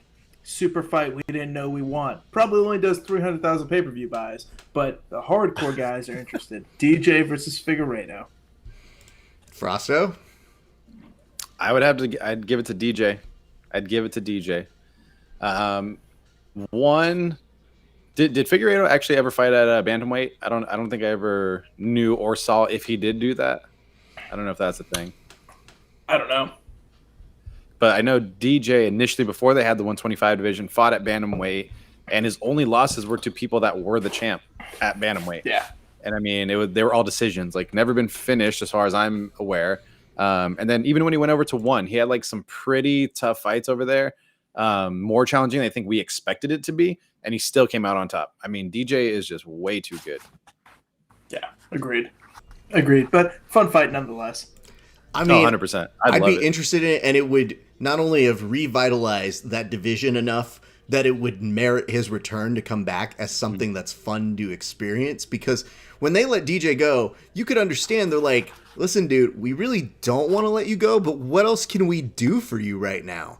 Like, this is it, dude. You're either going to fight Cejudo again, but we can't even justify you having to come up through the ranks. We just have to give you it, and we just don't think that's going to be a huge enough of a draw to keep you for your price. And I get that. The money doesn't make sense. Asia's going to give you way more money. So, anyway, that's what you got. Hey, Casey Blondo came in. He said, how did Cody Owens do? Well, Who's Cody Owens? Cody Owens was the person who lost to Todd Walling at the very earlier onset. Carpenter. So, unfortunately, he did not win in that case, Casey. But, I would encourage you guys, Submission Hunter, my good man Casey is going to be competing in that one coming up very soon. A good friend of mine out here from LA, back in Texas. Much love to you, bro. Go win that thing so that way I can make fun of you on the internet. Done. That's my good deed of the day. Beautiful. So if you guys are seeing this promo for the female flyweights, Yeah. I'm actually excited about that one. That one's going to be good. A lot of Me good too. competitors. Rachel Cummins is a beast. Yes, she is. She is very good. Yeah. So I'm Plus, she's excited not for bad that. to look at. No, can't say she is. Nikki's a killer, too. Casey just said fair. Like, bro, I just put you over and all you've got for us is fair. Like, Oh, yeah. I forgot about these super fights, too. These are going to that's be right. good. Mm-hmm. Yeah, Dan's my boy. He's fucking solid. I got Dan on that one, and I got Thor on this one. Even though Leo Zapata, remember to put up your good deed on IG. I will. And I'm going to tell people what a good person I am as I did it. Yeah, I think Dan and Thor both win, and then we make a Dan-Thor match. That would be my... I've been trying to make that match for a while. Dan and Thor, and then before Quentin went 10th land, I was trying to make Quentin and Thor, too. Both good matches, but No, yeah. that's tough. I think will Thor's another one. Ooh, PJ and Nate in the semis. I know, 10 on 10 crime. Yeah, I'm sorry, bro. Well, How do we feel about this? Frosto, you have the easiest out in the world. You're like, well, I train under him. And also, I don't know who PJ Barch is. I had to Google him. Oops. True. So you have the best excuse Fair. in the world. Easy. Josh, where are you at on this Yeah. PJ's looked really good. I'm going PJ on this one. one? You're going PJ. Okay. Yeah, PJ's got that look in his eye, especially when he ragdolled Quintero. He's going to come out there and try to put it on Orchard. And, I mean, dude, they're both awesome. I like both these guys, but just from how they're performing tonight and the level of competition they have gone against tonight, I'm going to go with PJ. Well, Bold move, Cotton. PJ has subscribed to this channel, and Nate Orchard has not. Also, I'm due to visit Frosto at some point, so that probably means I'm going to see Nate Orchard. So I'm To be torn on fair, this one. Nate doesn't subscribe to anything. Like, he doesn't like the internet. No, I know. I'm not He's holding off him of to a standard like he has to Interwebs. do. I just have to, as a host, give credit to the guy who did subscribe to us, not shoot down and being like, well, Orchard's been taking a long time to follow me back on Instagram, so fuck him. It's Yeah. not really how I play. Man, I don't know, dude. That's how I play. Yeah, that's fair. No clue on this one, but let's rack focus on the Juicy IPA right Ooh. there. Look at that shot.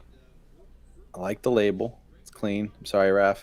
Pull it back now. And next. I hope you know the camera that I have, and you know that it's not capable of that, even when it tries its hardest. Hold My on, let me camera. try. Let me Go try. ahead. No, you can't do it. It's not the same. Let me tell you. But it's funny. I ended up getting a new lens for my camera, and then this desktop broke. So then when the desktop broke, what the fuck are you reading there, Josh? Are you getting prepared to read to your unborn child? You know, I figured these matches are so good. Someone needs to put us to sleep, so Oh God! why not be me? Caught him. He was trying to break a mental sweat, you know. My God! Be like, you know what? The next time I ask you to do a Kim Tara toast, just get the book and go. Chapter 1. I just choose to start reading the book instead. Here's what I will tell you. But now that I have this back, we're going to have new fancy things. So right now, you guys have like a little stationary bottom banner. But in the future, that will be animated. In the future, we're also going to have lower thirds where they're going to flash on the camera. We might have still ones, but I really want to continue making things go. But I have to do it bit by bit. As it was yesterday, I was like going to bed and I go, Fuck, I don't know how to make this work. I'm going to bed. Fuck this. I literally just said for another broadcast, but we are slowly but surely putting some new fun things on Grappling Hour, and I'm very excited to do it. And in fact, there's one I'm probably going to tell you off air, Frosto, so I'm very, very happy about these nice things that are coming with it. Hey, I just noticed Danny said, if I don't talk shit about you, I don't like you. Well, Yeah. Danny, guess what? I don't like you, and I still talk shit about you. Doesn't make sense. By the way, if you want to make Danny happy, go subscribe to her OnlyFans. Fair. I'm glad that was the thing to go. You know, that joke almost didn't work until I put on the comment in there. I was like, nah, I should put that on there for reference. And then you hit that joke and mwah, beautifully done. Oh, man. I'm going to clip that up. She can use it for advertisement. Oh, absolutely. When did So Right get Michael Chandler and Gilbert Burns for their commercial? Bro, they've had, it? They've had Chandler for a while, man. But Burns too? Burns might be a little bit more of a recent addition, but I know that Chandler's always been a long time sponsored athlete of theirs. But Gotcha. Here's what I can tell you. I just love that when I had the So Right, I was like, I'm pretty much the biggest name they have. So, you have Michael Chandler? Ugh, that's, I guess, Like for you guys. it's like me, Chandler, Josh has one too, Kim Tara has one down here. Yeah, and I fucking bought mine. You popped yours? No, I bought mine. Oh, you not bought popped yours. it. Oh, Yeah. Yo, I was about Like to a say, good fucking citizen. no, I understand that, but Josh, you have to understand the way that you phrased that when you said you popped yours. I don't make the fat jokes about you that often, but when you do it on your own, I go, I'm sorry, I heard one and I just have to make sure that I didn't hear something too far left of center. Anyway. So, those fat jokes were definitely well deserved because I almost broke the heavyweight limit. I almost got above 265. It was fucking scary for a while. When did you get above there? Dang. Oh, dude, I was 263 pounds when my back was all fucked up and after quarantine and just drinking all the time. Yeah. You know, I'm like a 235er normally. 243 right now. I think I was quarantine. 263. Oh, fuck, dude. I think quarantine did something else because they're like, oh, that's amazing. I go, no. I had to lose 20 pounds because I saw where I was and I go, this can't stay. We got to get this off sooner than later or else it's going to be forever. Yeah, it's tough. I'm definitely a middleweight at this point, and I don't want to go against Dan Martinez, so I'm going to lose that. That's not fun. I do like that one of the times I came back, and I think during the quarantine, Frosto and I did a couple of these or, an interview, and I was like, hey, man, you're looking pretty good. And he's like, thank you. You look thinner. And he's like, I'm not, but it means my camera's working. That's all that matters. That's all you really need. Just a little bit of reassurance, a little bit of motivation. That's what it's done before. Most of the time. You know what? These guys are really fucking good. I could, try to lose weight, and those guys are also really fucking good. So what did I do? I just started lifting, eating, and drinking. I'm like, you know what? Heavyweights suck. We're good. You just continued to support the base, and you made the base as solid as it could be, sir. That's how you do it. Guys, I'm nervous. What the fuck are you doing? What is that? I was showing my base. Oh, okay. Well, do me a solid. Anytime you escape and some weird limb makes its way onto there, give me a heads up so I can, mute you entirely on the video. I'm nervous, guys. Why are you nervous here, Michael Frosto? This is going to be intense. 1, 2... I know you said it makes it easy for me to pick because obviously I train under Nate, so it's not, I don't have to decide. Right. But going into the finals, this is honestly one of the better matchups I think of the whole event. The favorite is definitely going to be the winner of this match. Mm-hmm. Well, we also should talk about the super fights that are going to come up in a few because obviously tonight is going to mark the debut of Keith Krikorian in combat jiu-jitsu, which would be very interesting to see. Keith is on a super fight? Yes, he is. When did this happen? Is it an actual CJJ match or is it like an EBI style? I thought it was CJJ. So I'm still unsure. When the hell did this happen? Don't quote me on this. But I do know in the past when they brought on special matches, they were strictly EBI because people wanted EBI. You know what I mean? Like, No, everyone's always asked for EBI back. I've seen So- like not chambers, but I felt like what is it? One Derek of my Rayfield. one of my guys, and- Werther, was Yeah. on the 170, and the special match was technically an alternate match. and Derek was supposed to That'll be fight interesting. Esquivel, right? So who is Derek taking on now? I forget. I want to say their name is Keith's taking on Rodriguez. I thought Different Isn't- Rodriguez. Keith Isn't was JM doing, still on? Oh, I guess this see, might I be have it entirely different, dude. And you would Yeah. know. Oh, no. You do the banners, Honstein. That's right? why I'm looking at it. So, no. So Honstein got replaced. Oh, Yeah, But Rayfield last is I going heard it against was- Elias Anderson. that's a good match. Okay. Mhm. Well, just to let you what's guys up, know, PJ? we are currently at PJ and Nate Orchard happening in the screen in front of us. I was going to give a little bit of a leverage to maybe Orchard on this one, but Josh has said it succinctly where he said, all right, whoever wins this seems like they are the favorite. And, of course, we still have to see things go over on the right side of the bracket, but this is, It's a good match, too. by all intents and means, this could be a final in itself. Oh yeah, 100%. I mean, Orchard was the finalist at 170. I don't think PJ's made it to the finals before. He's always gotten taken out in the quarterfinals at EBIs, but I mean, he was always right there. Yeah, Ooh, PJ's nice. PJ's looking good. Already getting the mount. They're going to reset them on over to the side. Beltran doing. Oh, you were way behind. I am behind on this Yeah, one. My yeah. apologies, gents. I think I'm with you, Josh. I'm at like 749. 749. Okay, you're a full 740. minute ahead of me. 39, 38. Yeah, you just a little Okay, ahead of so me. Keith is going against a gentleman. I forget his first name, but last name Rodriguez, different Rodriguez. I think I looked him up because they sent over his headshot, and he is a black belt, but a much older gentleman, I believe.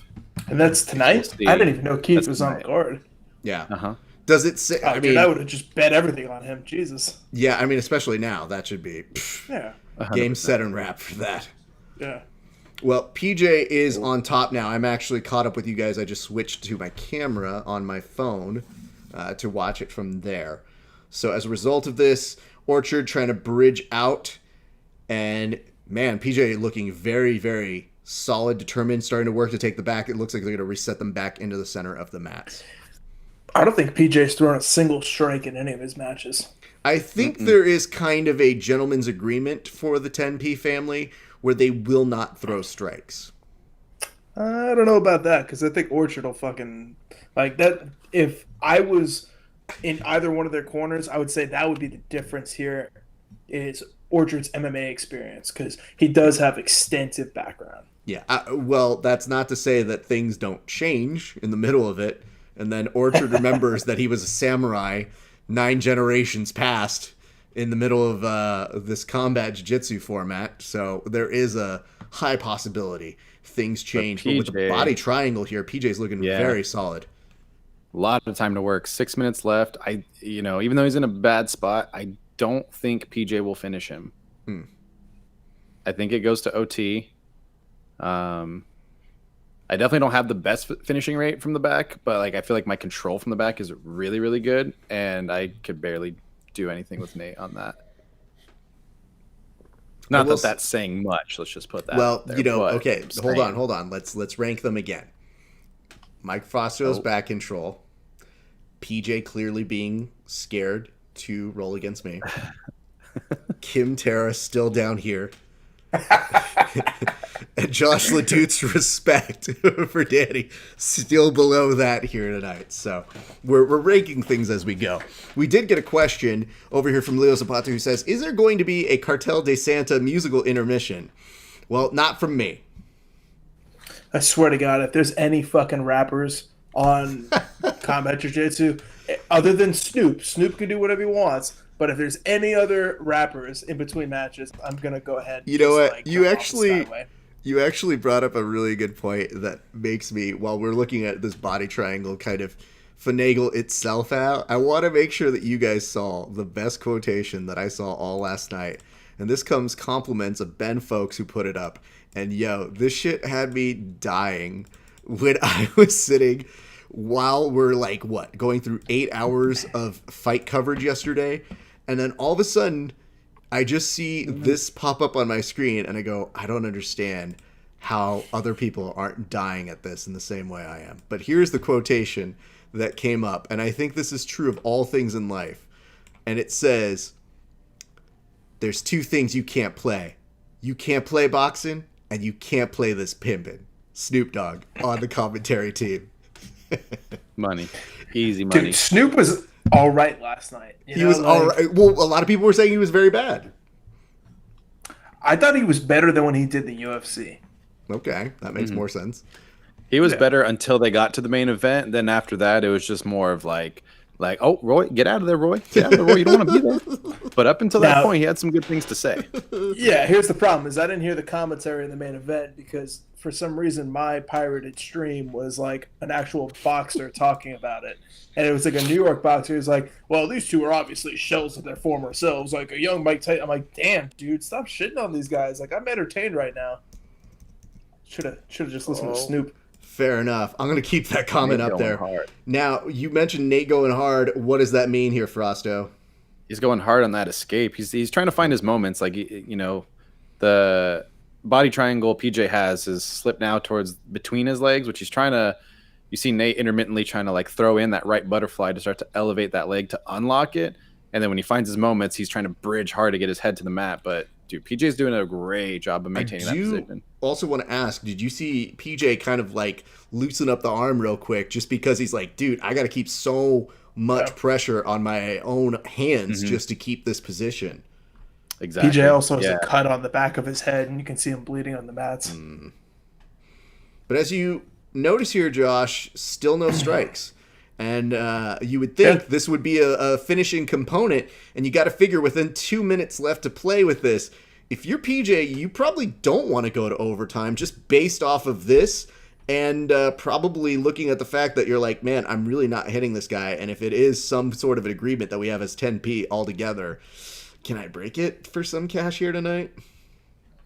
I mean, if I'm PJ right now, I'm thinking about the level of control I've demonstrated so far, and I'm thinking to myself, maybe this translates to overtime. Granted, it's different when you start basically stagnant and then the ref says go. Orchard's very good at picking his moments to escape. And like we were talking about before, that intensity, he can go right off the rip and start escaping immediately. But I'd be pretty happy with the amount of control I've shown from the back right now if I was PJ. Interesting. All right. Well, Frosto, you've been mentioning a little bit of the escapes in terms of the method for Nate Orchard. What is he missing here? Because it does look like it might be hips not being able to get over PJs. What are you seeing on your side? So he's occasionally getting to the hips. He's able to, he's had those few moments where he has gone, but if you notice, now they're starting to switch sides. But for the most part, the side that they were on, PJ switching to an arm now. For the most side, the side that they were on, PJ had the underhook on that side. And he was able to unescape. And now Nate's out going for that leg. Wow. Man, nice transitions. Now there's only a minute left to work. I'm assuming we're going to see Nate start to push the pace on him, which he should with 55 seconds left.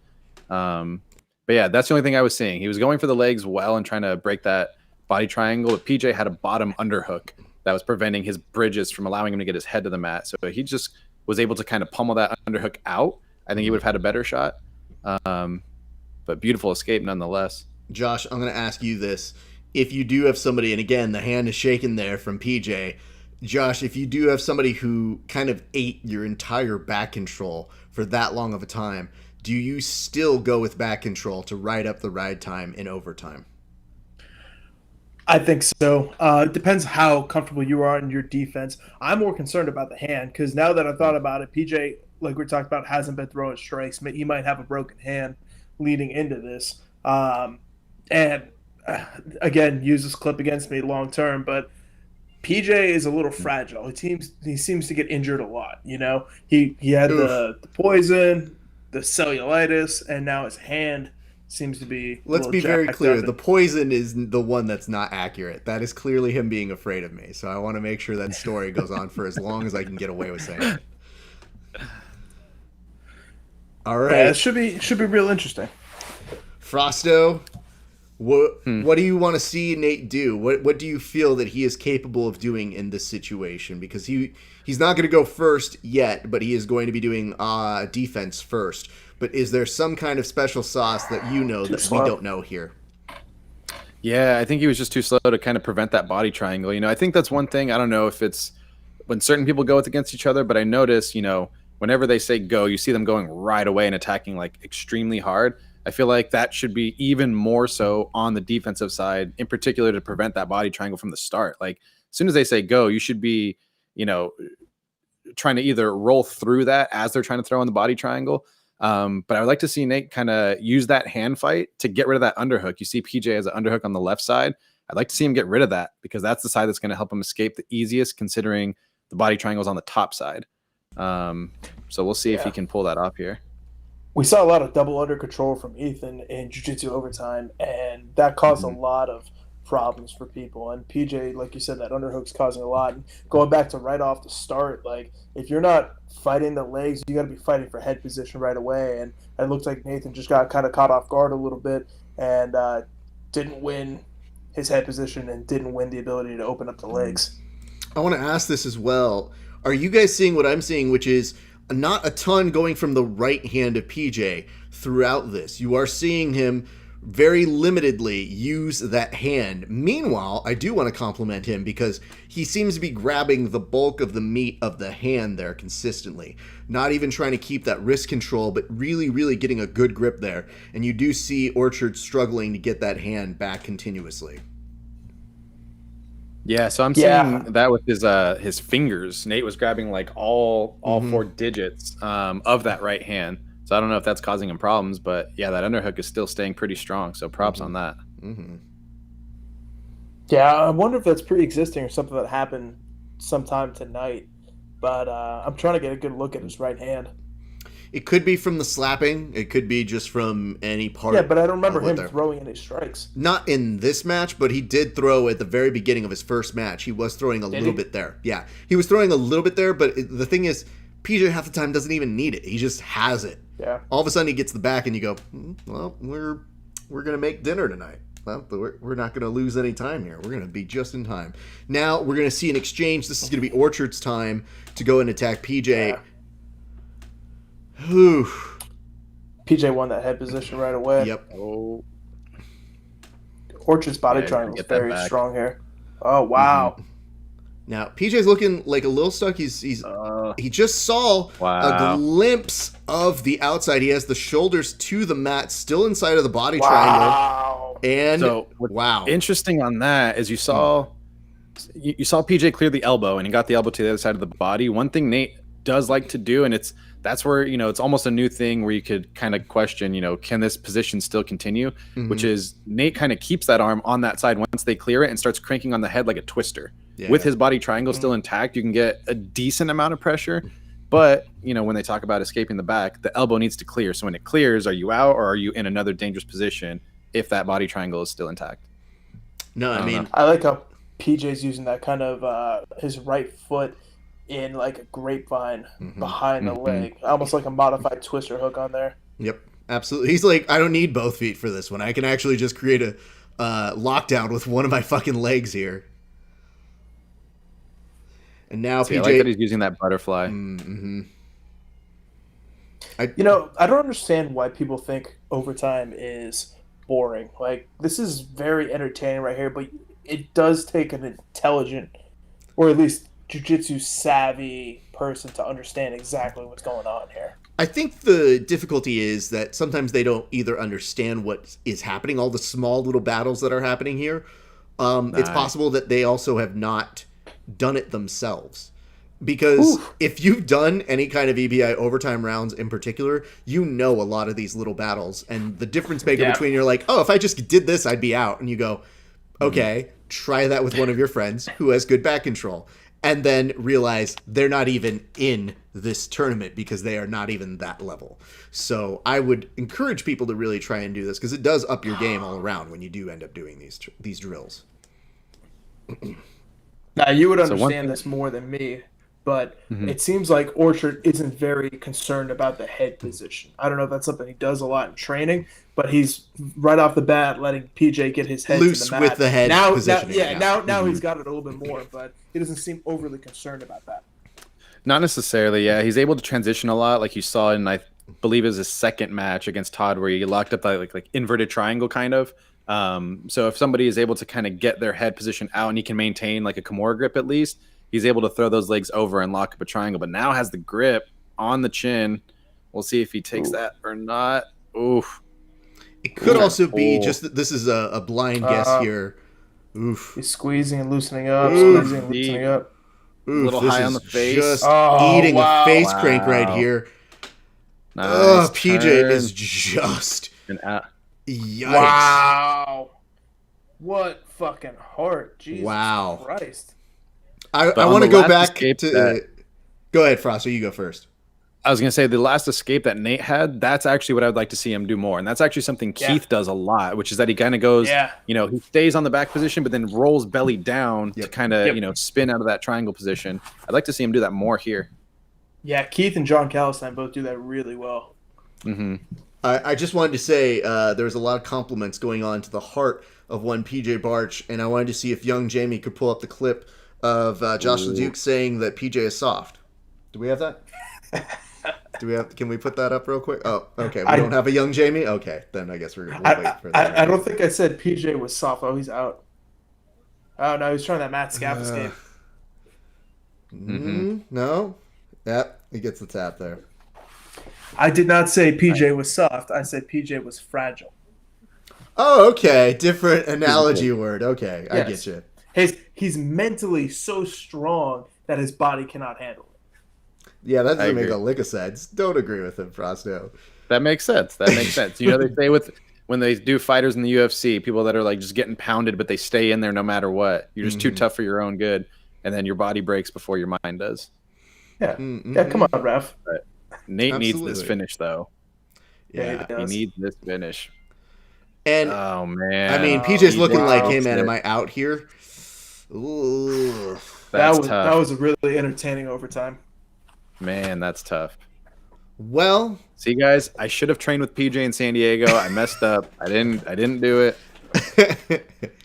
Man, we can easily remedy those things, so that's never a big problem. PJ also, this is what I do like about him is when I did give him a little bit of mess on the commentary for putting up that post and saying like, y'all forgot who I am when we were referring to his wrestling. I said, did you hear me talk about you? What'd you think? And he just goes, hey man, you're doing a job. Like, it's cool. Like, no big deal. I know what you're doing. It's cool. He's like, I actually think you're good at what you do and I appreciate it. And you're not just getting there to be like, yo, this PJ guy sucks. So I'm pretty sure even if PJ did happen to watch this, which he is subscribed, and if you motherfuckers aren't subscribed yet, PJ's fucking subscribed. Where the fuck are you? I would say that he would at least be knowledgeable enough to say like, Josh said I'm fragile, not soft. I actually consider myself more soft than fragile. Goes to show him. Like, he might have enough good humor to do something like that. But, I mean, listen, dude. What a fucking finish there. My favorite part of the night is still watching PJ ragdoll fucking Kim Terra under that over and over. You know what? Here's what I'm going to say. That one, it says, K. Dooman says, where are they streaming it? It's on UFC Fight Pass, but we're happy to give you some play-by-play, or at the very least, some loose descriptions of what is happening. That is what we do here on A Fight Companion, my friend. Don't listen to TJ DeSantis and BMAC. Oh, God. Listen to us. And on that note, I'm going to take a pause break to go to the bathroom. Go for it. Thank you very much. As he gets right out of there. During this time, I think we should get rid of him and pull Pearl Gonzalez in because we've been waiting. But, What a great moment to do that. And he said, awesome, thank you. See, look at that. We have very nice people here tonight. I am expecting a way worse caliber of person to give us shit because we're prepared for that sort of a thing. And they've been nothing but lovely people. I got to say the hardest crowd I had to deal with was when I was doing commentary for Subspectrum in my Fuck Flow shirt. And they panned to me a few times. And they made the fake Howell Teague account and Mo's on there. And then, there's a fake Howell Teague and a fake, who's the other guy from Flow? Ricardo. They had a fake Ricardo Amidolio. Yeah. And they were both like talking shit. I'm like, all right, Kaplan, I know it's fucking you fat piece of shit. God, we need to find Kaplan another hobby. Yeah, I know, right? Oh man. God, this is gonna be a fun one. Cade Absolutely, and dude. Jordan. You know what I wanted to do? I know when Frosto gets back here, it is not the typical thing for us to give a toast to a match that didn't have a finish, but I think we can give a cheers to 100% Nate Orchard and PJ Barch for giving us more than our money's worth here tonight. So when Frosto gets back here, we'll take care of that. But in the meantime, we are seeing Cade Ruotolo versus Jordan Holy, and I know you were talking about the expectations of this being high, but why are you excited for this match? Well, I mean, it's two young guys. Oh shit, Jordan did something stupid here, and now he's in a guillotine. And Ruotolo's guillotines are very good, but it's two young guys, two guys who are like kind of that new school era. Ruotolo is a little susceptible to the legs. Jordan normally is very tough. Oh, he's almost out of this here. Oh, shit. Oh, wow! Ruotolo with that guillotine finish over Jordan. Jordan's sitting there like, why the hell did I ever shoot a single leg? That's rough, man. Yeah. Well, we did mention whoever won the previous match was potentially going to be the favorite here. If you're Nate Orchard, and I know that Frosto says in the past, maybe he doesn't really fuck with that, but tonight I'd like to see Nate Orchard up his leg attack game and really make that at least a cornerstone here, because I think that is one of the best entries. Otherwise, you let Cade into a little bit of a game you might not want to let him into. Just my thought. You mean PJ? Oh my God, I'm so sorry. PJ. Good Lord. Yes. I went into an alternate universe where PJ did not win that match. Well, I guess we found out why PJ hates me now, so I guess there's reason to figure that out. Yeah, no, PJ is going to be taking on Cade Ruotolo. That will be a very solid match. I think it really comes down to how much can PJ recover, you know? Because this is, and Jordan will probably say it when we talk to him, but that was a mental lapse there. You know, like I've never seen Jordan shoot a single leg, very loose, give up his neck like that. As long as PJ has the energy to go 10 hard minutes and then overtime, I think he should be the favorite over the two, just because that overtime experience, that experience on the big stage. But Cade, man, if you give him anything, he's going to sub you. So, I mean, it's interesting. We'll have to see what happened. Meanwhile, Frosto, did you happen to... That's not Pearl Gonzalez. No, unfortunately, it's somebody who's not Pearl Gonzalez. Can't argue that. I would actually, I would be a bigger fan watching that as well. But, you know, here we are. So, well, there is one thing in common. He's not wearing a bra either, so...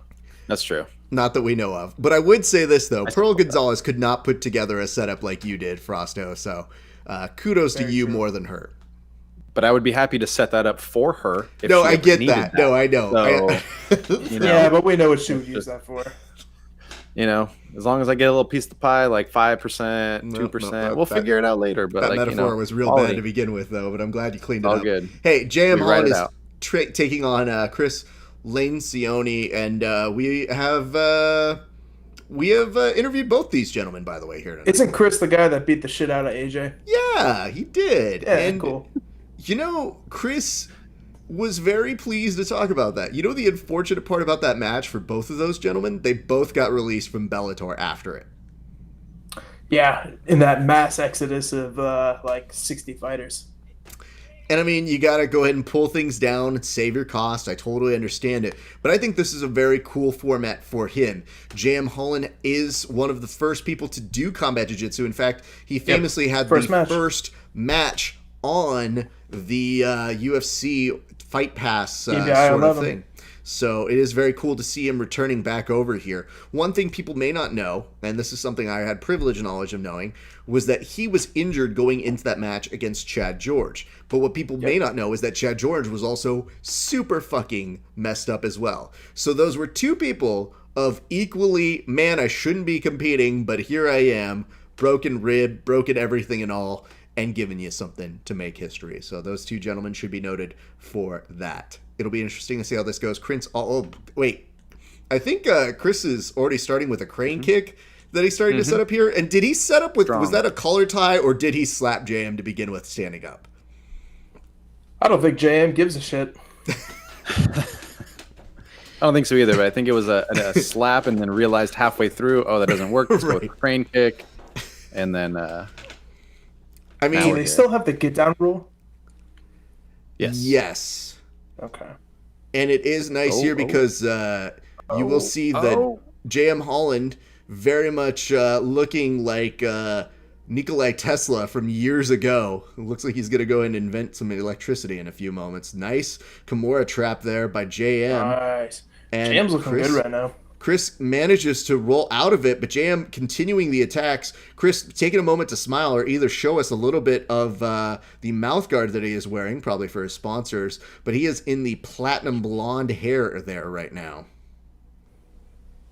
Yeah, JM's last match here was against Spencer, and they both got into a fucking leg lock shootout and hurt each other pretty bad.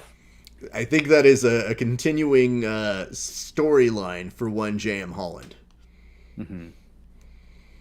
But James had some highs in this tournament series, man. So we've seen him have incredible moments. I haven't seen him compete in a minute, but it is nice to see him back here. And when I saw originally he had a different opponent, but Chris ended up getting selected to go ahead and face him. And I said, I kind of like that one a little bit better. Yeah, it was supposed to be a rematch with Spencer because Spencer reached out to me about getting some training in for it. And, dude, like, I love JM. I've had him on my shows before, and Spencer's my boy, too, so I didn't want to see that happen again. And I'm very interested in this one just because it's two guys who are really high level in their own disciplines, you know? Mm-hmm. Mm. What can you tell us about JM from your past interactions with him, Frosto? I've never rolled with him, actually. I've rolled with Zach. I've actually never rolled with JM, so I haven't had that pleasure. But super nice dude. They're both extremely chill. I've met them both and hung out with them back in, if you remember, open mat therapy when they had that. So I had rolled with Zach there. But super nice. I like the position he's in right now. If he can start to tighten that up and get out of that pressure that Chris is putting on him, I think he'll be able to do something with it. But looking good so far. That is definitely going to be the secret of what Chris is trying to pull off here. He's going to try and put as much pressure in here. So if JM sustains that, this is a very solid position from him to work in right now.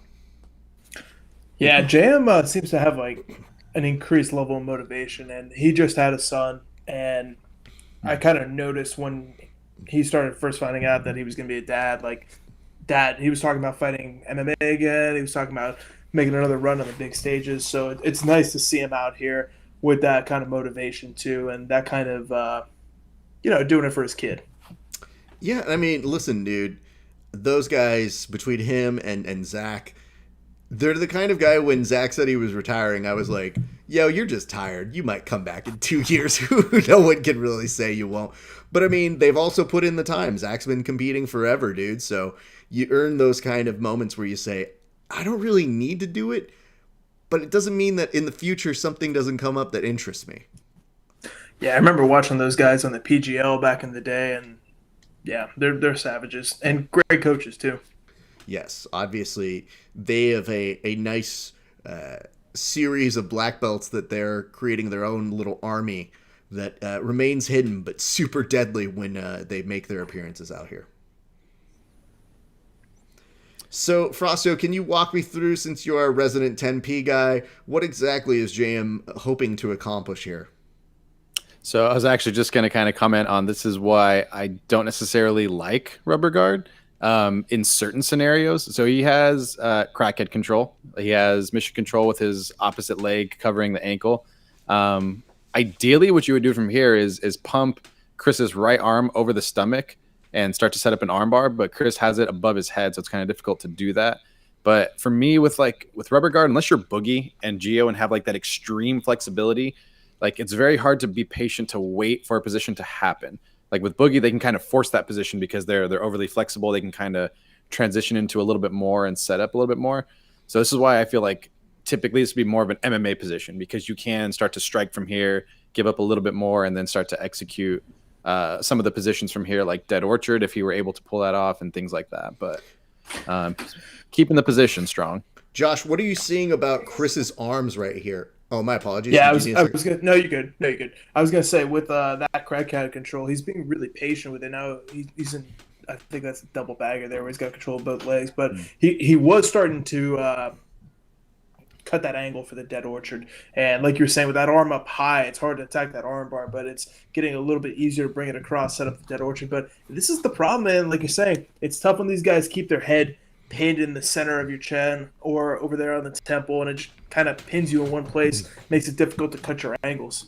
Well, let's keep it noticed in this one respect, which is count the amount of strikes you've seen Chris do. If you do have an MMA fighter, this is neutralizing that. And you might sort of fall prey to the idea that, oh, this is a regular jiu-jitsu match. No, this is a combat jiu-jitsu match. And JM is very much neutralizing the striking ability of Chris by doing this. So I don't know exactly how strategic this fully is into their overall game plan. But you do see on here, I've only counted about a handful of strikes from Lencioni here. Yeah, he's doing a really good job neutralizing the posture, and I like how he's got his meat hook here. It's going to start opening up a little bit more of the offense. Yep. All right, let's see them drag them on over to the center. Boo!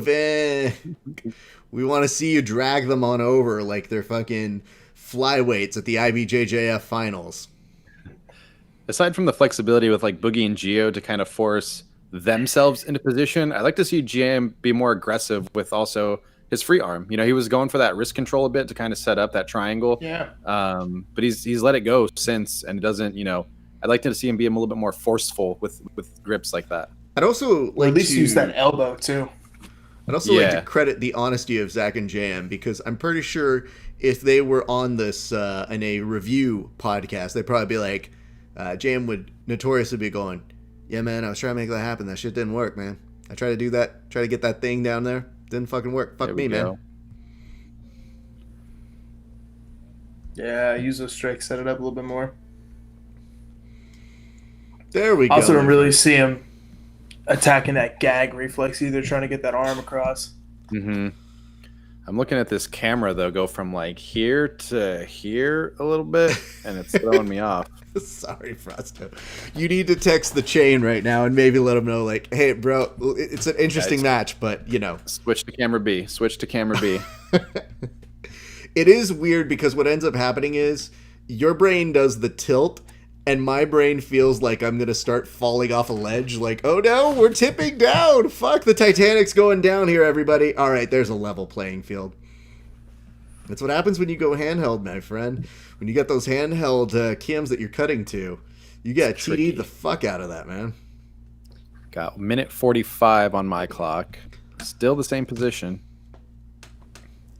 Yeah, we're probably going to be here. We may be very much looking into an overtime experience, at least in this match here. Josh, you have something to say? What you have? Well, I was thinking, you know, that's definitely in JM's favor, you know, and ideally, I know he wants to go for the finish and look for the kill, but if he minimizes damage and then gets to make it to overtime where he has distinct advantage, you know, it's a win for him. I mean, I also am seeing right now Chris is kind of maybe realizing he's short on time. I think he kind of gets that idea. You see him moving a little bit more urgent, and you see him trying to make space. And the hard part is you're stuck in that position.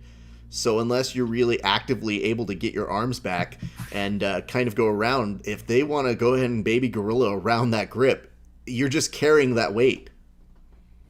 See, I'm going to hate a little bit. You know, I'm a 10th Planet guy. I love JM. I love Zach. I'm not a fan of this position. Like, I feel like there should be as much of a get down rule as there should be a stand up rule to just like start over again and like work into a new position. Cause you know, you're controlling them. You're preventing from getting hit, but you're not advancing any position whatsoever. I think we're going to need there. So now to get a quotation mark anytime we hear you say, I'm not a 10th Planet guy, that just kind of like goes up underneath. That's going to be the flash that I'm going to try and get on one of the next broadcasts, just ready to go at any time for you, Frosto. 10th Planet guy, in quotes.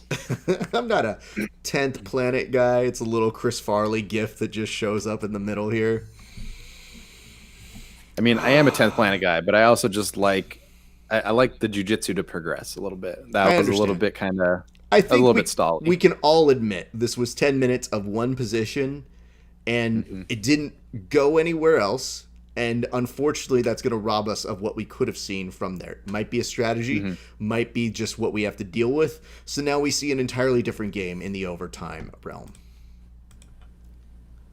I also want to take care of a couple folks here. I appreciate you. Casey, did you motherfucker just barely start following me on the Grappling Hour? One of my fucking trading partners out here in fucking LA. How dare you? Disrespectful. Disrespectful indeed, my friend. I'm going to come back. I'm going to beat the fuck out of that guy. I hope he wins so that I can beat the shit out of him next time he's in LA. Anyway, I'm not mad. You're mad. All right, JM first at bat here. He has the back. Chris looked like maybe for a split second he was able to get a little bit of an escape going here, but very much controlled on the bottom side here for JM. Nice sticky control. Yep. Ugh. Chris's only thing that's happening here is I think the body triangle is getting continuously tighter. Oh, I didn't like that. I didn't like that. Interesting. I think Eddie's in charge of that horn and got a little too antsy on that one. Man, it happens. You can't give Eddie the horn. Like, you give Eddie the horn. Especially when he's coaching JM. Well, he's like, oh! Well, I don't know if you've been there for some of the events, but there was one time when Eddie was given enough special sauce, one might say, so that he just starts getting the horn and just like, burp, burp, burp, burp. But I go, there's no match ending. You've just given a child a toy, and now he's going to abuse it. And the sad part is all of our ears are going to be worse off for the wear. So please take it back from Eddie. Let's say this. You've got Chris with a body triangle, though you see JM is on the side of that body triangle, putting a little bit of pressure. Now JM starts to switch the side. He is trying to escape there. Chris is stuck in his position, and you see the grit on JM's face as he seems to really just be kind of trying to get through this position, my friends. Ooh. I'm going to leave you guys and be a fat kid. I smelt my dinner. Yeah, go for it, man. Oh, I support you. Bye, support guys. you. Bye. Good to see you, Josh. Good to Appreciate you, see you bro. too. Later, brother. Bye. All right, later. All right, let's talk shit about him. All right. I'm with it. Very nice guy. Very nice guy. Yeah. I'm glad you guys got along. I didn't know that we would be able to make the thing happen, but he runs the Zapatero Invitational. Mm-hmm. He's also helping out with the Gamblers. Very instrumental out with a lot of the Florida-based promotions. So I would highly encourage you. He came that one day that I told you to come with Jordan Hawley and all of them. So oh, that's right. I remember that. You were destined to meet, if not then, today. And I do believe... And it happened. Chris got the tap. Chris ended up getting the tap over JM, which doesn't necessarily defy logic, but it definitely played more into the opposite of what we thought was going to happen with the advantage going to the 10th Planet guy. Well, I'm going to ditch you really, really quickly, Raph, because with this setup does come a fault, and that is battery life. I knew there was a weakness. So we're going to swap that out, and then I'll join you right back. Go right ahead. I'll see you in a second. All right, while Frosto goes to swap that out, I'll go ahead and thank all of you. I was going to show more of his... I was like, you know what? Fuck him. Let's show his setup while we're waiting for that. I appreciate you guys tuning in. My name's Rafa Sparza. We are doing a fight companion for the Combat Jiu Jitsu 2020 Worlds. These are the special matches. We will see the finals with Cade Rotolo and PJ Barch happening in a few seconds. But in the meantime, yes, Leo Zapata, that was a quick horn. I don't know what to tell you other than that was weird, right? Like, it felt weird to see that early in the show. But here we are, waiting for you guys to join us. Feel free to throw some comments, questions, concerns, hints, allegations, all of that good stuff. I'm more than happy to answer your questions as we are live. I'm also going to take a quick look to see who has given us some likes and shares. If you get us a like and a share, we give you a toast on air, just like we do those athletes who get finishes within regulation. And I'm seeing right now we have a couple toasts that we have to make up on. I see there's a call from Mike. We're going to talk to him in a second. Let's pull him back on just right now. Look at Michael Frosto rejoining us. All right, sir, that was very quick. Look at you. Real quick. But that is something I need to fix, and they do have like a dummy battery where you can just leave it running. Yeah, I wasn't there yet, so we'll get it. We'll get it. Here's what I'm going to say. There's somebody saying, thanks for having this. Otherwise, I'd just be listening to TJ. here's what I would tell you. If I'm not here, I would like to be doing TJ's job. I don't dislike DJ as a person. Fair. I would just like to do his job. So we just offer you something different. And you know what? I wouldn't run it the same way. It wouldn't be this loose. So you very well could be telling somebody, I hate this Rafa Esparza. It's not an easy job to do when you're there. And, obviously he's a nice enough person. I hope he does not hate me. But, we're more fun. So. No, he doesn't. He's extremely nice and doing a great job along with BMAC.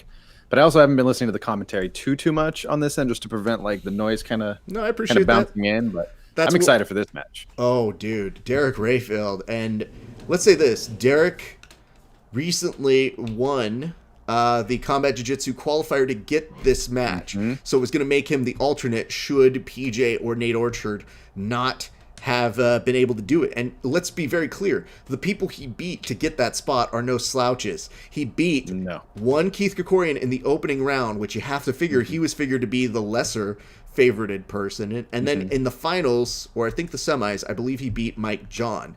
So those are two very, very tough individuals to roll against and are dear friends of the show. So we were glad. Go check out my interview with Derek Rayfield. We did that one a couple weeks ago, and you can catch it here only on the Grappling Hour.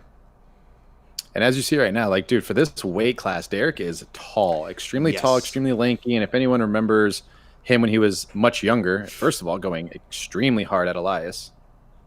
Hard shots. Wow. Well, let's also, Elias for a split second thought he saw a little bit of an armbar opportunity, and guess what he got in return for it? All of the strikes in the world. You see Derek basically taken out every single time he's been carded at a venue, out with the slaps to the face. Now, Elias gets a waist lock, and you're going to see Derek have to work from here. I have 9 minutes on my clock. He works for a trip, and now jumps up and tries to get a rear naked choke to, which you see Derek kind of wandering over to the sides of the mat. However, he stops at the mid corner and seems to be looking to see if he can be a 2-on-1 here. Is that a mouth closure that he did to himself there? Yes, he did. I'm slightly ahead of you at 8:26. That's fair. Did Derek take a moment to point at somebody right now? I think he looked at the screen and said, hey, there we are. Look at this.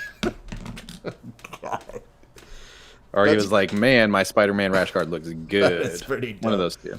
Either one. But, you were kind of alluding to this, which is he's going hard, but one of the things that is very nice to see elevate part of his game is his wrestling. He took a year off to do some wrestling while he was doing high school. It looks like it has fit him very well. He's training with people like Andy, Night Varela, who seems to complement his style. That's high-paced, very exciting, very fun to watch. So he's been doing that in Vegas for a bit whenever he goes out there to visit. But right now, we are seeing him in a little bit of a compromised position with Elias making some good work of having a standing body triangle, but I don't think he can slap him from this position, right? I was just going to ask. I think that's an interesting point. You need to be on the ground, but you're technically still in a ground position, just your opponent is standing. So I wonder if that was, I don't think I've ever heard that touched upon in a rules meeting, but if you could do that, I think that would be a game changer. I would like that. That would be good. It does always seem that every EBI or combat jiu-jitsu, there's always one new rule that we go, okay, hey, we learned something the last time. No more this. We're not going to allow this anymore. And that several times we've seen when Danaher has one of his guys come in, we've seen Danaher just run the rules meeting. Yeah, pretty much. And he has all the great questions. And I wonder, actually, can Derek slam? Can he drop to his back? I thought he could, though if he did, he would also bounce off of the ledge. So I would caution against it for everyone's health here. And that includes I would walk to the middle and then do it. Yes. But hey, I'm curious if he can. If he had enough time to point to himself on camera, I think he has enough time to carry himself to the center of the mat. I like that. It looks like for a split second, Elias was pulling back on the head to maybe expose the chin. And it looks like Master Vic has appealed to the better parts of both of these gentlemen as Derek's just laughing through this. Who the fuck has this much time to laugh during a match? I think that's another benefit too, him and the Rutolas. I mean, he's barely 18 years old. Another one that just kind of learned jiu-jitsu really young. And what I was touching on earlier is if you guys remember when he was probably 14, he was the kid in all of Eddie's videos that could triangle himself. So he is extremely flexible and built for it also. Yeah, and I mean, he's also in doing some wrestling and adding that to his repertoire.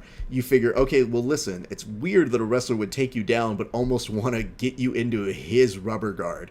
But lo and behold, that's the variety of the game that he's got. Frostio, can you walk me through what you are seeing on your side right now?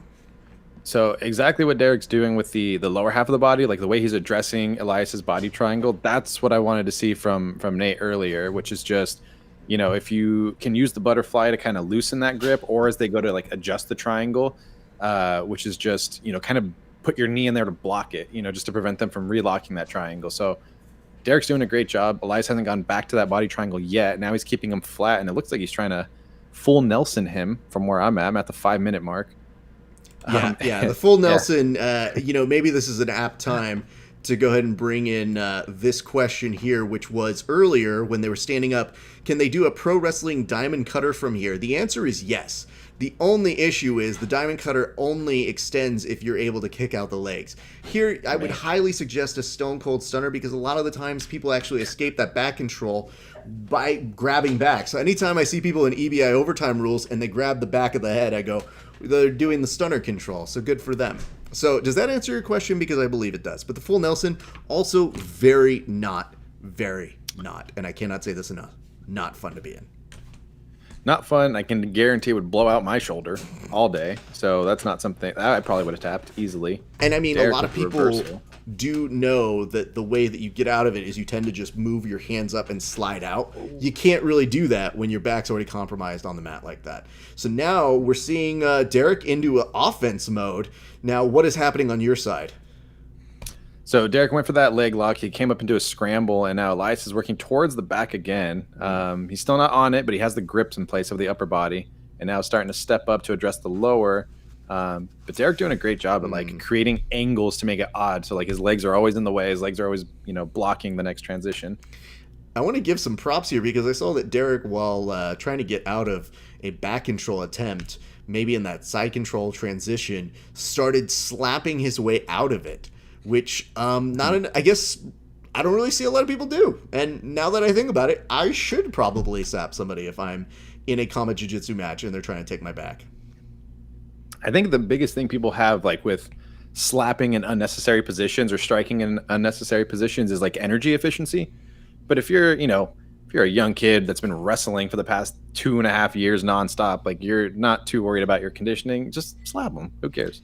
To my credit, I did ask him, hey man, I saw you do like a flip and then go straight into a double leg with Andy Night Varela, and he goes, yeah dude, he goes, apparently Andy couldn't get that right, so I did that flip like 30 times, dude, and he still couldn't get it right all those times. And I go, you know, I don't think I would commit to doing 30 flips if the other person couldn't get it right. I would almost say maybe we don't do this.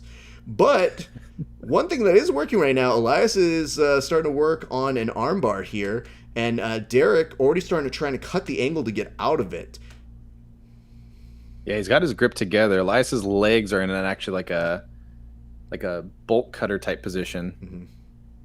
Oh, looks like he's got it out, but again, that flexibility that he has just to be able to throw his face up and push on your shoulder, your face, you know, whatever he needs to escape.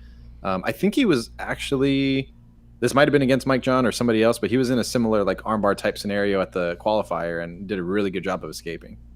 He's always, I think the weird part is that you realize, yeah, the kid's young, but his maturity and his movement is quite advanced. So it is very fun to watch him maneuver out of things, because I go, damn, dude, I don't even know if at my prime I could have done some of those things athletically.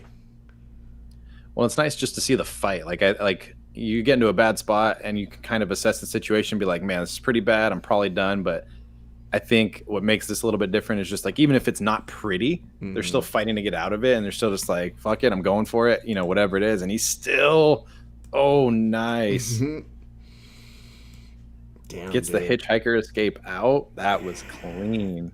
I mean, dude, the worst part was he looked like he was already out to begin with and then came right back into it, going straight into a hitchhiker escape. And now might get his opportunity to start working a pass here with some slaps to assure it. I like the inside little arm drag here by Elias that gives him the position to start working up top again. He's going to attack the arm once again because he figures, why the fuck not? Maybe even working to take the back here, but he's got some options to say the least. But Derek doesn't look concerned. No. Doesn't look like he's, trying to scramble out of there, too hastily. He's just kind of chilling, waiting for a spot. Like Elias digging in on the fingers right there to try and break apart that arm is just, that's the thing that always makes me sad when I go, please don't do that to me. That seems fucking the worst. And Dude, with Derek's like a cat. He's got 9 lives. I think it's just, when a cat gets bored and they just are like somersaulting around on the couch, that is similar to what Derek is doing here, just being like, let's see if I can move this way. I guess I can. Going for a last minute hold, seeing if he can get anything on it. I do not think you're going to really see anything happen within the last 6, 7, and a slap just to make it happen on both ends. Both of the gentlemen unleashing their anger, and we now go to overtime. Well, that was a good match. That was fun to watch. We did mention that we would give a toast to both PJ and Nate Orchard because of the way their match went, even though it is against the rules, but technically they're my rules, so I can do whatever the fuck I want. I like it. I support it. So why don't we go ahead and do that? Here's a toast. What? Hey. Oh, fuck off, dude. Dang. Yeah, that's really you impressive. called the toast. I'm just abiding by the rules in a new manner. I know, but I don't like the fact that you have the press. I haven't done the words yet. Hey. Ready? This toast goes out to our good friends, PJ Barch, Nate Orchard. You guys obviously put on a great display. We have nothing but respect for the two of you gents. We'd love to see it again, though also in some way, I hope I don't see it in combat jiu-jitsu because we like you guys too much. Cheers to you both. Cheers. All right, first Derek with period. another nice armbar escape. Clean. Dude, wish I could, man. Every part of that. Eek. Yep. Nope. Hard pass. And the interesting thing to see was when I talked to Derek, I was trying to impress this upon him, which is, hey man, obviously it is cool that you get a win over Keith.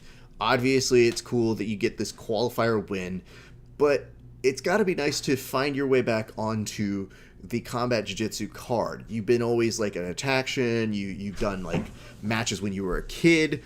You made your way back. You got a win over Mike Flatch. Like, all of those things are super cool, but what does it mean to you now? And he's just like, I don't know, man. He's like, I just keep trying to get better and evolve and do my thing, and it's just another opportunity. But it is cool to be in that realm, man. I like holding the flag down, and I like getting these opportunities. It's just fun for me. And he also mentioned that MMA seems like it is in the future for him, and this bodes well if he continues to pressure like this. Finish. Yep. As you would expect. I mean, he's just putting the pressure on, and he does get the tap as the weird blank out of the screen almost didn't want you to see it on my end right there.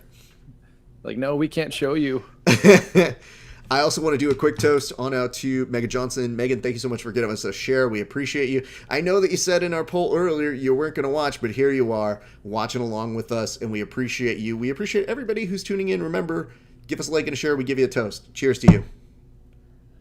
I don't know you, Megan, but you sound cool. So She is. She is one of our fans that shows up a lot. So we always appreciate people who come back, always give us some love, drop in and out of these shows, because I got to tell you, man, yesterday when we were doing coverage for the Tyson fight, people were like, are you going to watch that? And I was like, am I really going to order it? I'll let you guys decide. And to my surprise, the majority of the audience begged me, please don't order it. And I said, okay. just stream it like everyone else. And they said stream it. And I said, I'm not going to go out of my way. And fortunately, a fan snuck me a link somewhere. So we won't say who or where. I won't say who or where at all. But the worst part is, Frosto, I tried telling him, like, oh, hey, I got your message. Thank you very much. And he goes, I sent you the fight in the comments. And I go, no, I'm trying to... Fuck, dude. Yes, I received the package. Thank you. And he's like, no, Raph, look, check your DMs. I sent you the fight. Mm-hmm. Yes. UPS was on time. UPS was on time. We got it. Oh, God. Yes. Yeah, this is a significantly different. Hold on. I'm going to screenshot this so I can bring it on, just in case people aren't seeing what we're seeing. Good Lord. Talk about a difference of match. We were supposed to see Keith get his debut against a guy who won one of these in the past. So I don't really want to talk shit about the individual who's coming in to take that place. I would just say this is a very different match. I would say so too. And do you think Keith's going to come out with slaps? I feel like he's another one that's just going to utilize the jiu-jitsu to negate strikes and all that. So I don't think he'll actually throw any strikes. I don't know what with you think. Almost bald head right now, man. That is a short cut, which means he is all business here tonight. Earlier I would have said maybe he's just going to come out here and, just kind of see that the jiu-jitsu carries him. Here's the photo of what is happening. That's Keith, all of what, 23, 24 now? 23. Taking on a dude this age. I don't feel this is okay. This is how you know this is taking place in international territories, because the commission is letting this happen. We don't know that this dude hasn't been doing jiu-jitsu for like 87 years. Like, he could be a red belt, and we just don't know. Agree, but also Leo Zapata is already chosen a side and said, Grandpa Power for the win. Now, see, we didn't say that, so we're not that cruel. But, okay, I hear you. Keith in on a single. He's going to finish it right now. Now we're going to get into the slap. So, Frosto, we'll see an answer to your question.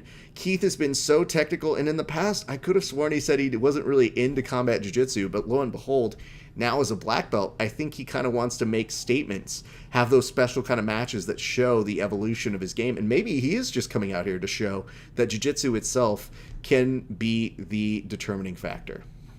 I think that's it for sure, because I'm a little ahead of you. I think I'm at 8:51 right now, and no strike thrown thus far. But one fun fact I think you might have missed is as they panned in on them, like in the corner with Keith kind of like in side control, you see Eddie in the back with, I believe, a glass of wine. Just so that horn might be an issue. So we don't want to. Well, here's the good news is I think someone collects the horn from Eddie before he leaves the premises, because I don't know that the hotels would be a huge fan of him going home with that. Quick transition. Oh. I saw a slap, ref. You did see a slap? Okay, that's how you can tell you are ahead of me. We'll have to see what Keith is doing here. And yes, he does have the back. He did put at least kind of one or two slaps. And I got to tell you, man, if it is Keith, I might eat the slaps rather than take his back control, because his back control really sucks. And I don't mean sucks as in it's bad. I mean, just try and live in it for a little bit. It's not great. A lot of slaps happening. I'm impressed with young Keith. I like it. I mean, he's doing it to expose that neck, and it looks like, as we said here, Leo Zapata's words, Grandpa Power for the win. I mean, maybe Keith wants a knockout here, bud. I mean, let's not forget the days. I thought Keith did some striking when he was in his youth, so he might be channeling those days back again here. He did. He said he started with boxing, and then once he started jiu-jitsu, he was like, nah, I'm good. I like this better. Yeah, Keith being like, I guess I'll have to go back to this other position. I don't really like this. I don't want to punch people. I mean, you know what? I think one thing that we don't talk about is Jason Ariola chiming in and saying Keith is looking yoked. I was just about to get to there. We always talk about what a nice person Keith is, but let's be very clear. He's now starting to fill out even more in terms of his actual size. So, like, yeah, dude, I don't know what the final version of Keith looks like, but it's looking incredibly dangerous. And this is a dude who regularly trains with PJ Barch, so it'd be interesting. We were just commenting the other day that PJ Barch and Keith ended up winning at the submission series, the Sin City submission series. And 2 years prior on my memories, it showed them winning at the Onnit Invitational again. This could be another one of those rare times where you see if Keith picks up a win and PJ picks up a win, that they continue their dominance together. So PJ, ooh, look at this. I am seeing what might be, yes, Beltran calling for a finish here. And yes, young Keith Krikorian does win via strikes here, which is incredible to see for a guy who once told me, I don't really know about that kind of jiu-jitsu stuff. So congratulations, young Keith Krikorian, making a statement in his first combat jiu-jitsu match, period, but also first combat jiu-jitsu match as a black belt. So a real interesting thing, Ref. I threw in my other headphone to try and swap out.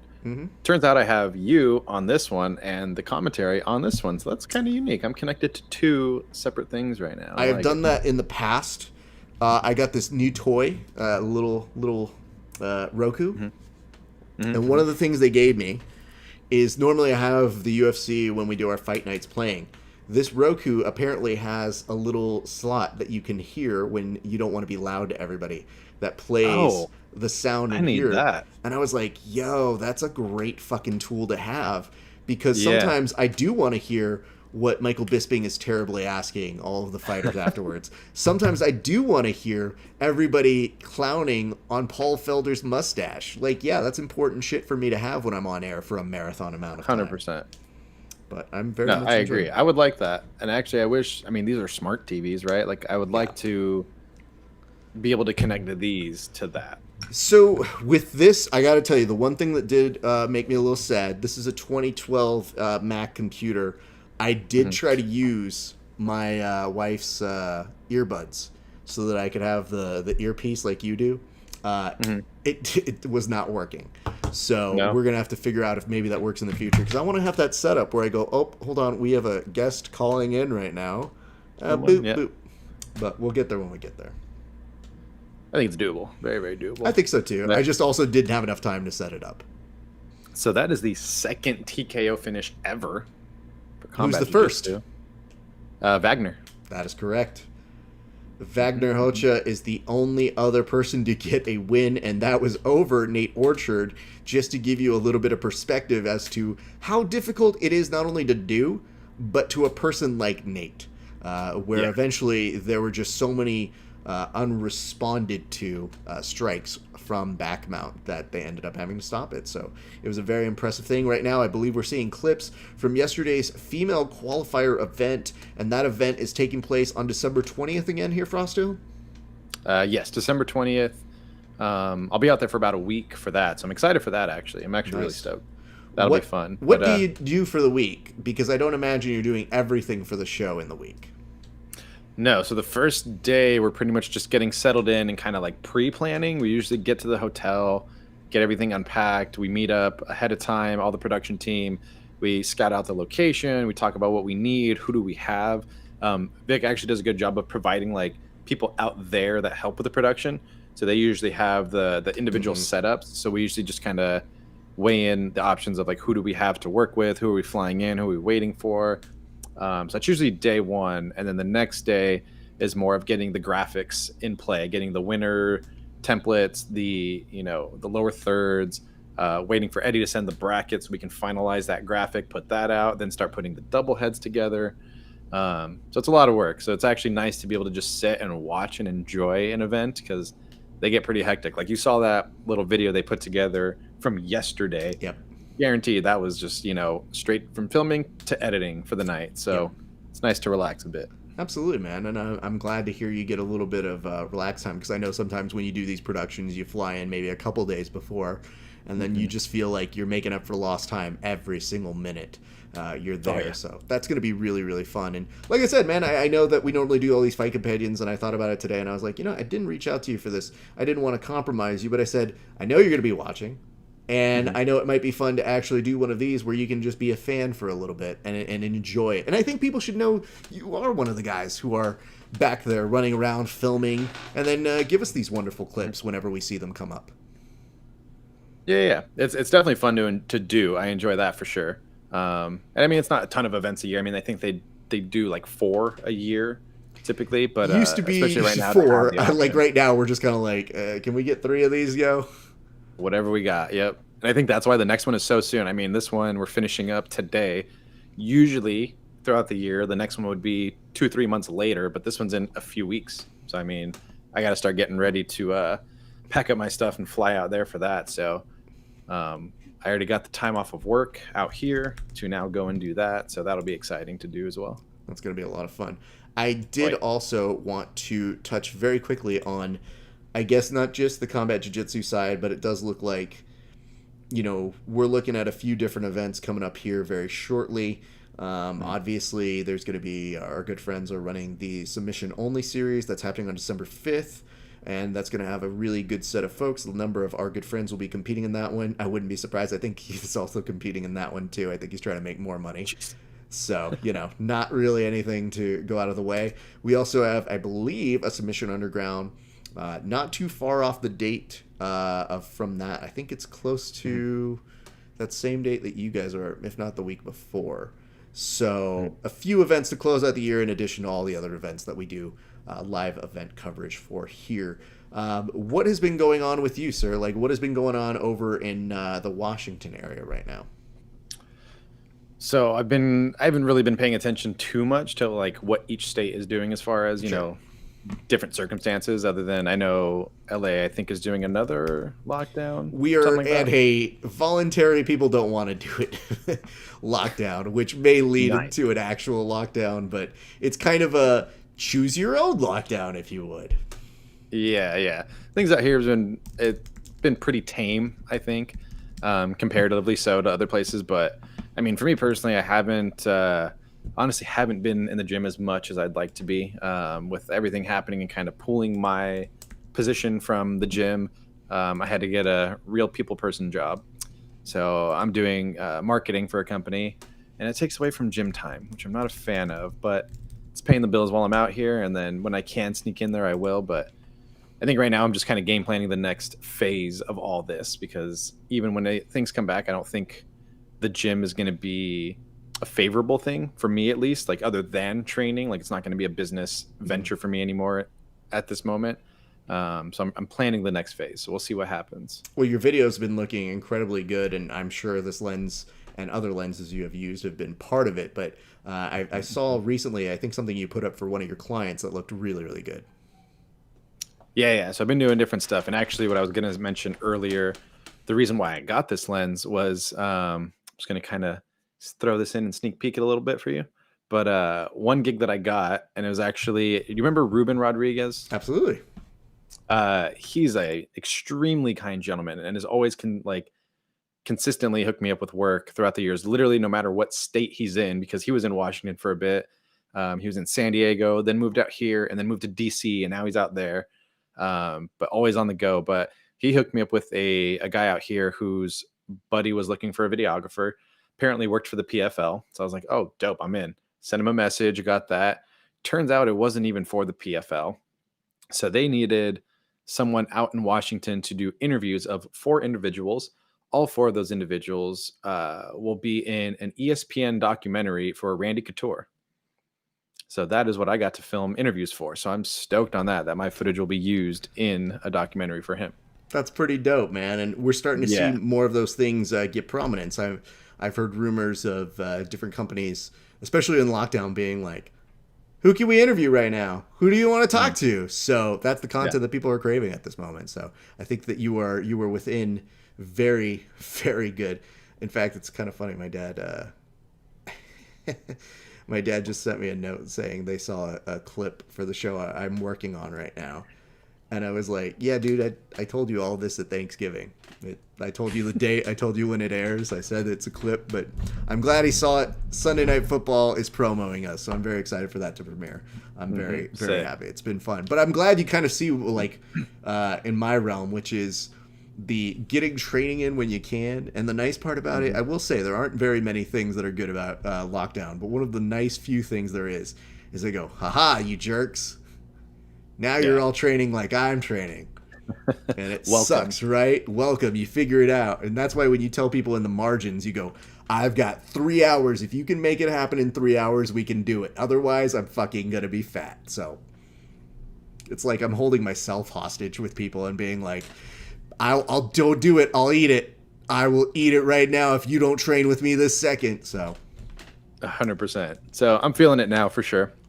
But at the very least, had I stayed in LA, like, despite everything happening, I don't think I would even have an option of a place to really train. You would hook me up with some spots, but like my gym's still closed, so I wouldn't have had that. I know. Along with a couple other spots that I know still aren't doing anything. So at least Nate's still, doing small things, and I got him as a training partner, which is terrible in a good way, but I we make only it work. imagine it's helping you. So as much as it sucks at the time, I know it's upping the ante. And one of the things that's pretty cool with you too, I know that when you do get out to hopefully go back out there again, you get some more training in with those savages out there. That way, I know for Jiu Jitsu Overtime, you get to train with some of those guys there too, and that had to be a pretty cool experience. So you're collecting a lot of cool different experiences as you go.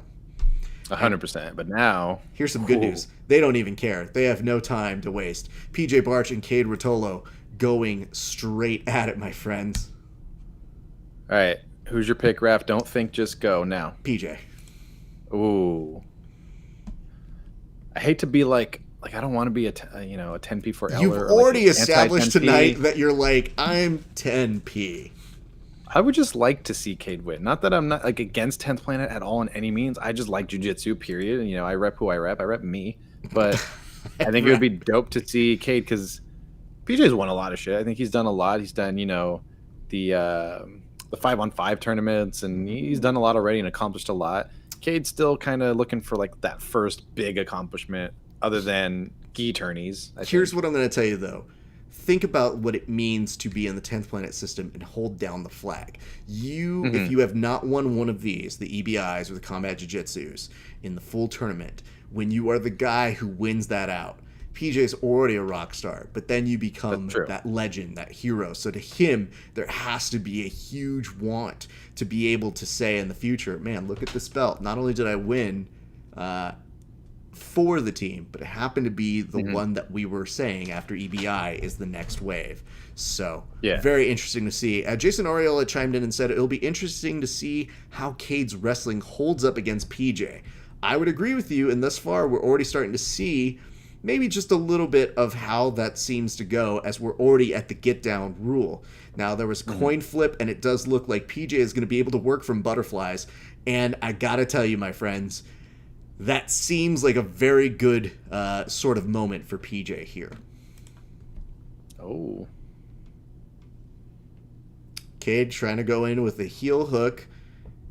Stops, maybe just for a split second. PJ kind of taking a moment to register where exactly the attacks are going to be coming from next. Now going in for his own leg attack here. Rotolo not really respecting it too much, trying to come up to pass.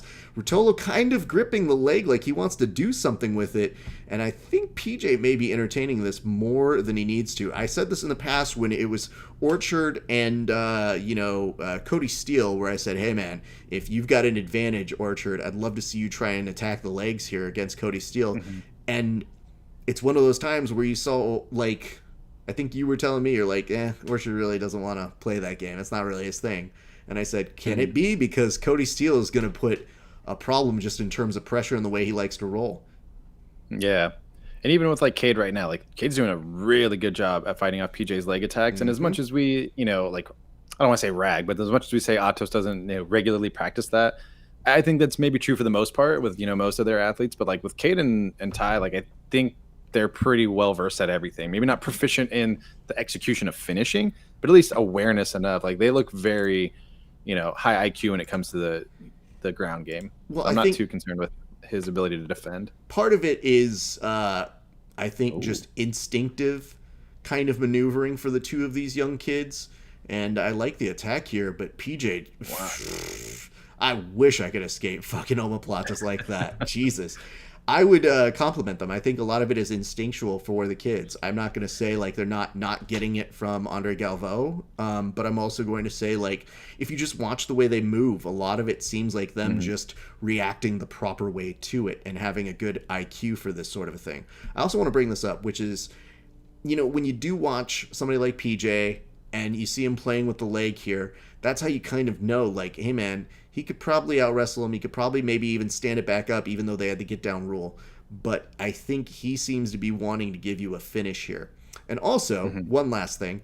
If we're being clear, we weren't ragging on them. That was mostly Josh Leduc. So for anybody just tuning in at this point, just know it was the guy who kind of looks like a broken-down version of Chris Pratt that really hit hard times that came in and said that. Also, too, with Cade's, well, both of them, I mean, not it's something you want to rely on when it comes to the late game, but I mean, they are still young, so joints are a bit more flexible. Not that they want to rely on that, but gonna, finishing them in that position is gonna have to be spot on, I feel. Something to note, which is that, yes, that is true. I do believe that the injury one of the Ruotolo brothers did take at that ADCC, where Gordon helped bodyguard them off of the mats, was, I thought, due to a leg attack that was from Nicky Ryan. So I could be completely wrong on that little aspect here. But now to one Jason Oriola's point, we wanted to see how Cade's wrestling will hold up against PJ's. And for a split second there, he was able to put a little bit of pressure on PJ for just a split second. Yeah, I don't think their wrestling's that bad. And even in his interview, he said he was really excited to kind of showcase some wrestling. I do think PJ has the better wrestling for sure. And especially, at a certain point, strength does come into play, and they're still kids. They're still growing into their muscle. But I think he's still aware of positional wrestling and at least can stay out of a fair bit of trouble. But we'll see. Yeah, I don't know. I still feel like the interesting... I said we'll see. I thought I was talking to her, and that's not what's happening. I would maybe point out one thing, which is, you maybe see a little bit of PJ standing up with him. I just haven't seen PJ turn the wrestling portion on yet. And that's when he decides to be like, all right, now I want to really wrestle with you, kid. But we're seeing PJ start to work off a little bit of a pass, kind of taking his breath for a split second, maybe kind of figuring out where he wants to choose his own adventure on this one. What's your time, Raph? Where are you at? My time right now is 4:32. Where are you at? 4:26, 25, 24. A couple seconds. We're not too far off. Okay, so good. If I'm doing play-by-play a little bit on this, I won't completely be back 2 years ago. Cade's trying to pull down the neck. A little bit of PJ here, maybe to try and maybe get a shot in, but I have not seen him really shoot in at any point here. They've just been continuously trying to jostle for head and arm clubbing all the way through. PJ now has a 2-on-1 grip. He loses it. They go back to the center of the mats. It is interesting now. You're seeing a little game of mercy and a push there by Ruotolo, who wants to get into a little bit more of aggressive a game. Ruotolo on a single. Nothing doing this half inning. And PJ almost kind of inviting that, seeing if he could maybe push the head down and start working from there. Does not go any further with it. So, I mean, dude, it's got to be an interesting play in here if you're PJ to figure out, do you want to wrestle with him? Do you want to build that into it where it looks like you can kind of maybe feign that a little bit and see if you could work off a little bit of a guillotine or some kind of thing like that? We go to our second get down rule right now. Is there a third get down rule, or do we get cards at any point on this? Do you remember any part of that? I don't think there's a limit to it. I think it's just every 1 minute interval. So every time you have a minute where they just stay on the feet, it's just consistent. I don't think there's any point of that unless there's like a deliberate stall tactic, and I think they're both pretty active. So all right, noted here.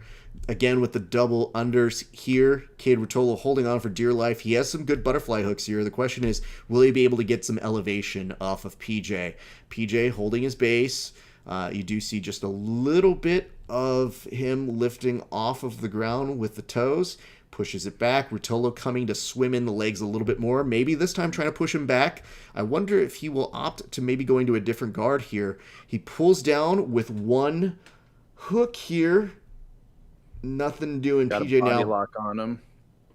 PJ already just trying to make something highly aggressive in the passing. Eek. So yeah, I like that he switched it up though. They started off with a little bit of more loose game, kind of going from passes through the legs, and now PJ switching it up to some pressure passing. And like I said, at a certain point, strength comes into play. So when you have a younger kid like that who is crafty with his guard retention, dude, that pressure passing is going to be your money. But Cade retaining very well. I mean, I think when you are rolling with Galvo, that's the whole point, right? If you are going to be doing any kind of work when you're a young kid, you may not be able to beat him in a number of different areas, but you will definitely win on the guard retention of others. I just got a note from Chris Lincioni, and I said, hey man, good job. And he goes, LOL, I suck. Couldn't get out of rubber guard.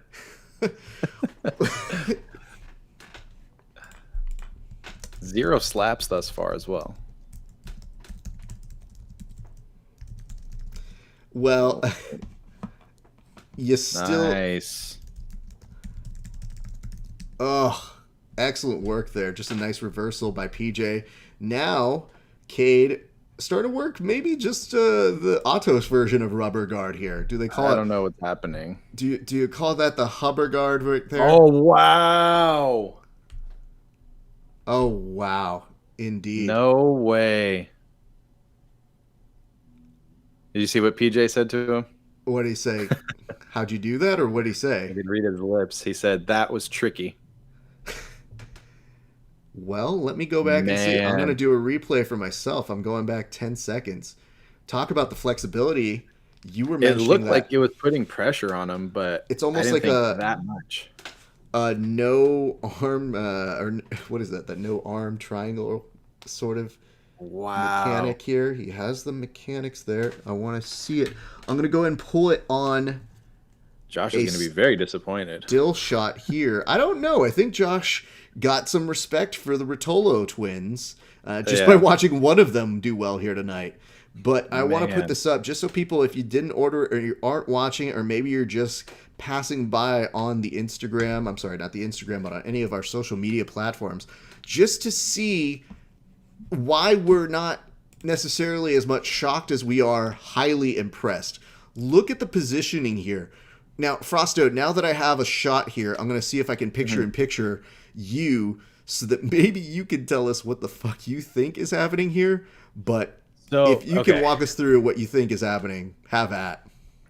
So he brought up his right leg, right, which you can see like the top of his thigh is kind of wedged behind PJ's like armpit and shoulder area. But like what I'm anticipating is the pressures. You see how far he's reaching with that right underhook. They're showing the replay on this side. That's keeping his posture broken down extremely tight, and he's reinforcing that with the gable grip. So now his tricep is on top of PJ's neck and upper back, which is keeping that posture broken. But the way he's pulling himself in, it looks like Cade's trap is against PJ's neck, and he's kind of pulling his thigh into his shoulder. So I feel like you said, almost like a no-arm triangle. But the amount of pressure he's getting from that gable grip to be able to keep his posture broken is, man, you could see in the replay, PJ kind of had that look on his face, like it was hard to breathe, but I didn't think it was to that degree to where he was just stuck completely. So that was impressive, man. And instantly, as soon as he got the finish, you saw PJ sit up and go, man, that was tricky. I'm going to see if I can go ahead and pull up the other photo that you're talking about here. Actually, you're not picture in picture with me. You got to be equal. There we go. I want to see on just a clip of that photo of that from the alternate angle there, because again, I guess if you're going to win at a combat jiu-jitsu in your championship moment, you want to win with something we haven't seen before, something that wows us. Mm-hmm. I can honestly say I don't think I've seen a championship match be won in that fashion before, and at least to that degree of pain that, somebody like PJ had already gutted through earlier in the evening. So that flexibility came into play for the young Rotolo, but also just impressively done. Just really, really crafty, really fun, really well done. I have nothing but respect for that. Man, I'm going to hear what he is saying. He taught me this a few weeks ago, and I've been doing it a lot. Honestly, we call it the pretzel back home. I don't really know what He calls it the pretzel, is apparently what he's telling TJ DeSantis. And who taught him it? You might have caught that more than I did. I don't think he mentioned who, but he just said that's one of the trickiest submissions I've ever learned. But he was saying someone just taught him it maybe 2-3 weeks ago. So imagine bringing your A game into a huge event and then saying, like, I just learned this. Let's see if this one works. I think for someone like them, I think that's going to be the new thing, because they're already so positionally sound everywhere. I think the new thing is going to be like attacks from bad spots, whether in transition or whether you're setting it up already in. Like, Jeremiah Vance is already good at that with his fly trap, but now we got the pretzel. That looked like some pretzel with cheese. I mean, that was some extra on there, but man, that's interesting to just learn that and to hit it in the final against PJ of all people. Yeah. Crazy. That's an impressive note there. Man. Jiu-Jitsu is a weird beast, my friends. I wish we could say we know how to pull that off, but I think you gave us at least a very solid description of how it is. And again, I'm going to show the photo. I couldn't quite get it on the replay, but just it's different. There is a body triangle that's supported with an arm underneath. So it's like a rib compression is what it's happening there, right? And you can see too, like Rutolo's not flat. He's not like flat on his back trying to throw it up. He's still kind of on his left shoulder, like he's turning into him. So that puts his right shoulder in an advantageous position behind PJ's head. So I feel like that angle is giving him a lot of torque, but it was surprising that it was that much, man. Crazy. I don't know that I'm as speechless as I am, just very, very respectfully surprised to see that happen. So you were going for the Rutolo, though, and you know what? That does count as a finish. So I think that you get to do the toast here, sir. So that was a very, very surprising finish. But I mean, for Cade, you know, I think for me, I'm just more enjoying like the younger crew come up, like Keith being one of them. You know, he's still extremely young. You got the Rutolo twins, you got Nicky Ryan, you got all these people that are still like just getting better than the people that have already been at it for so long. Not that the Rutolos haven't. But for me, it's just like cheersing to the future of jiu-jitsu. Like that's just where we're headed, and it's going to get even crazier. So I'm excited for that. So cheers. Cheers. And come do my show, Cade. It's kind of a rule. You win one of these things, you have to come do my show. That's just how it goes. And we're going to continue to be impressed by that. But to your point, I do think that the future of jiu-jitsu is safe, secure, and scary. I don't know what I'm supposed to do if somebody does that to me. And I do notice over on this side that I can get the two angles now. And I'm going to go ahead and pull this over. There we go. That's a different angle to go ahead and take a look at. So that way I'm going to send these on over to my Wi-Fi drop right now, and we'll be able to maybe give you a little bit more insight. This is a little more akin to what you were bringing up while we were trying to walk through it. So pull those photos up.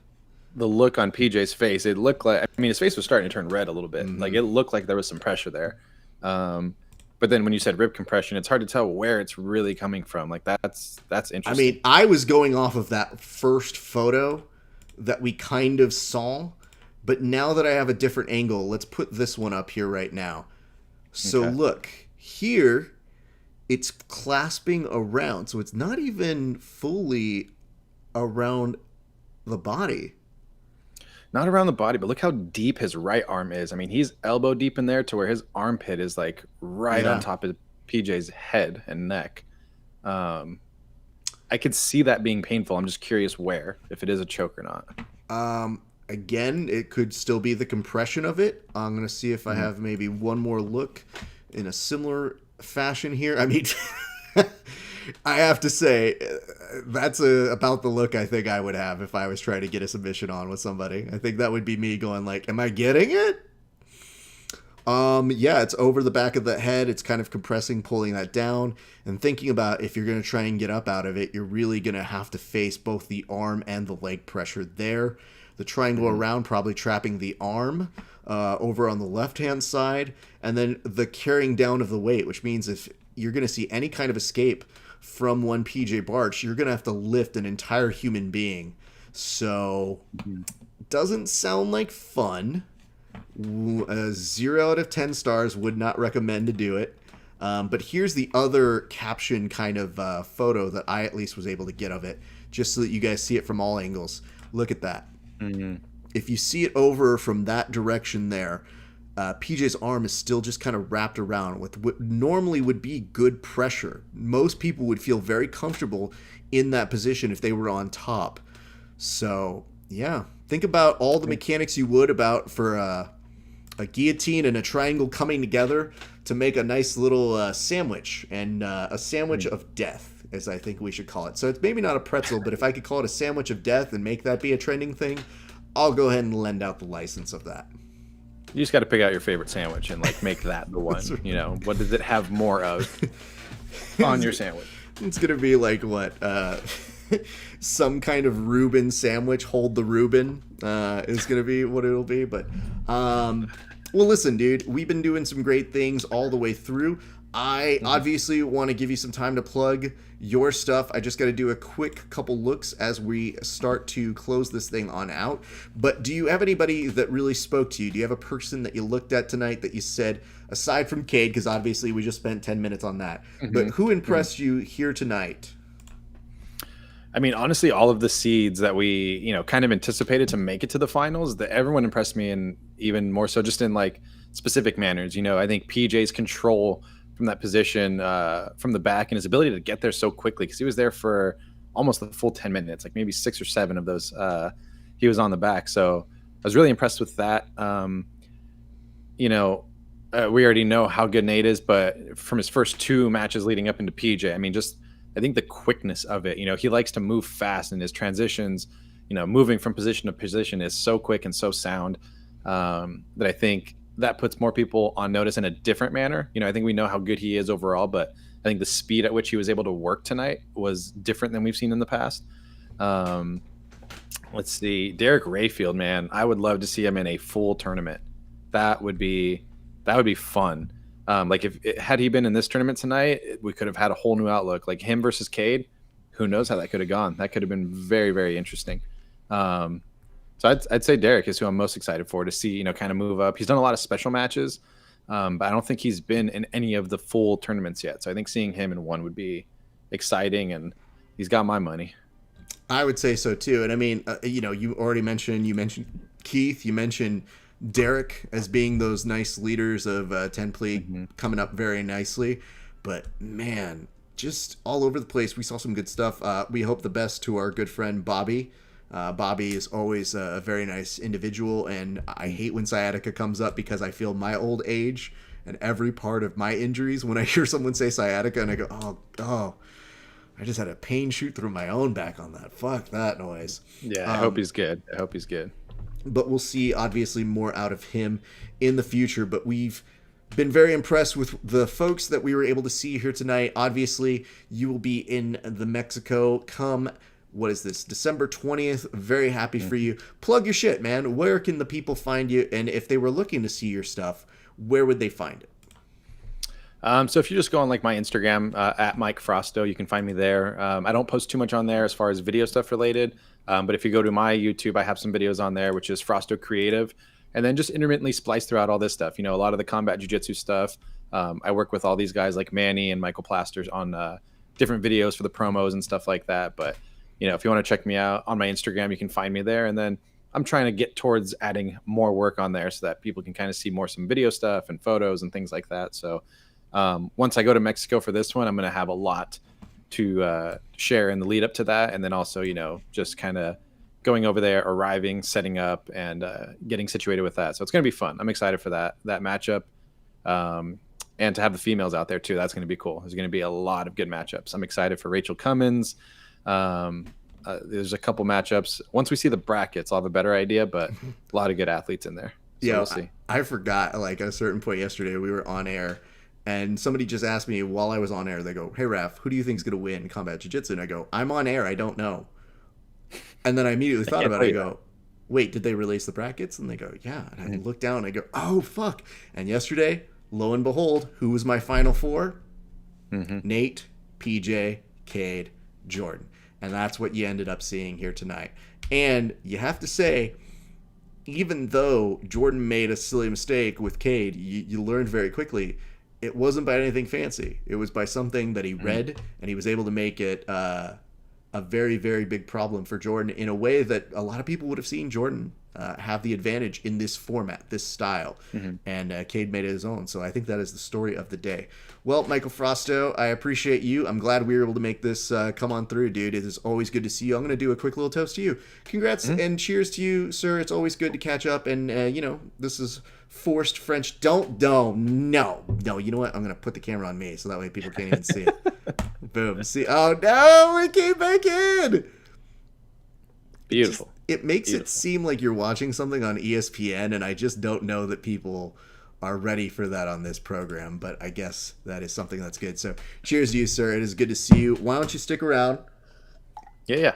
I'll talk to you off air. I'm just going to go ahead and close this bitch up. But ladies and gentlemen, please go follow our good friend Michael Foster. You can catch him at Foster Creative. You'll see his work over at the next Combat Jiu-Jitsu in December. So, Mike, I'll see you a little bit later. One Sounds second. good. Thank you, brother. Allow me to Appreciate close this off. All right, here we go, guys. It's been a blast to see you guys. I have enjoyed our time here together. I know that you guys have enjoyed your time here with us. A few favors we can ask. Number one, first and foremost, look at this. Look on this side.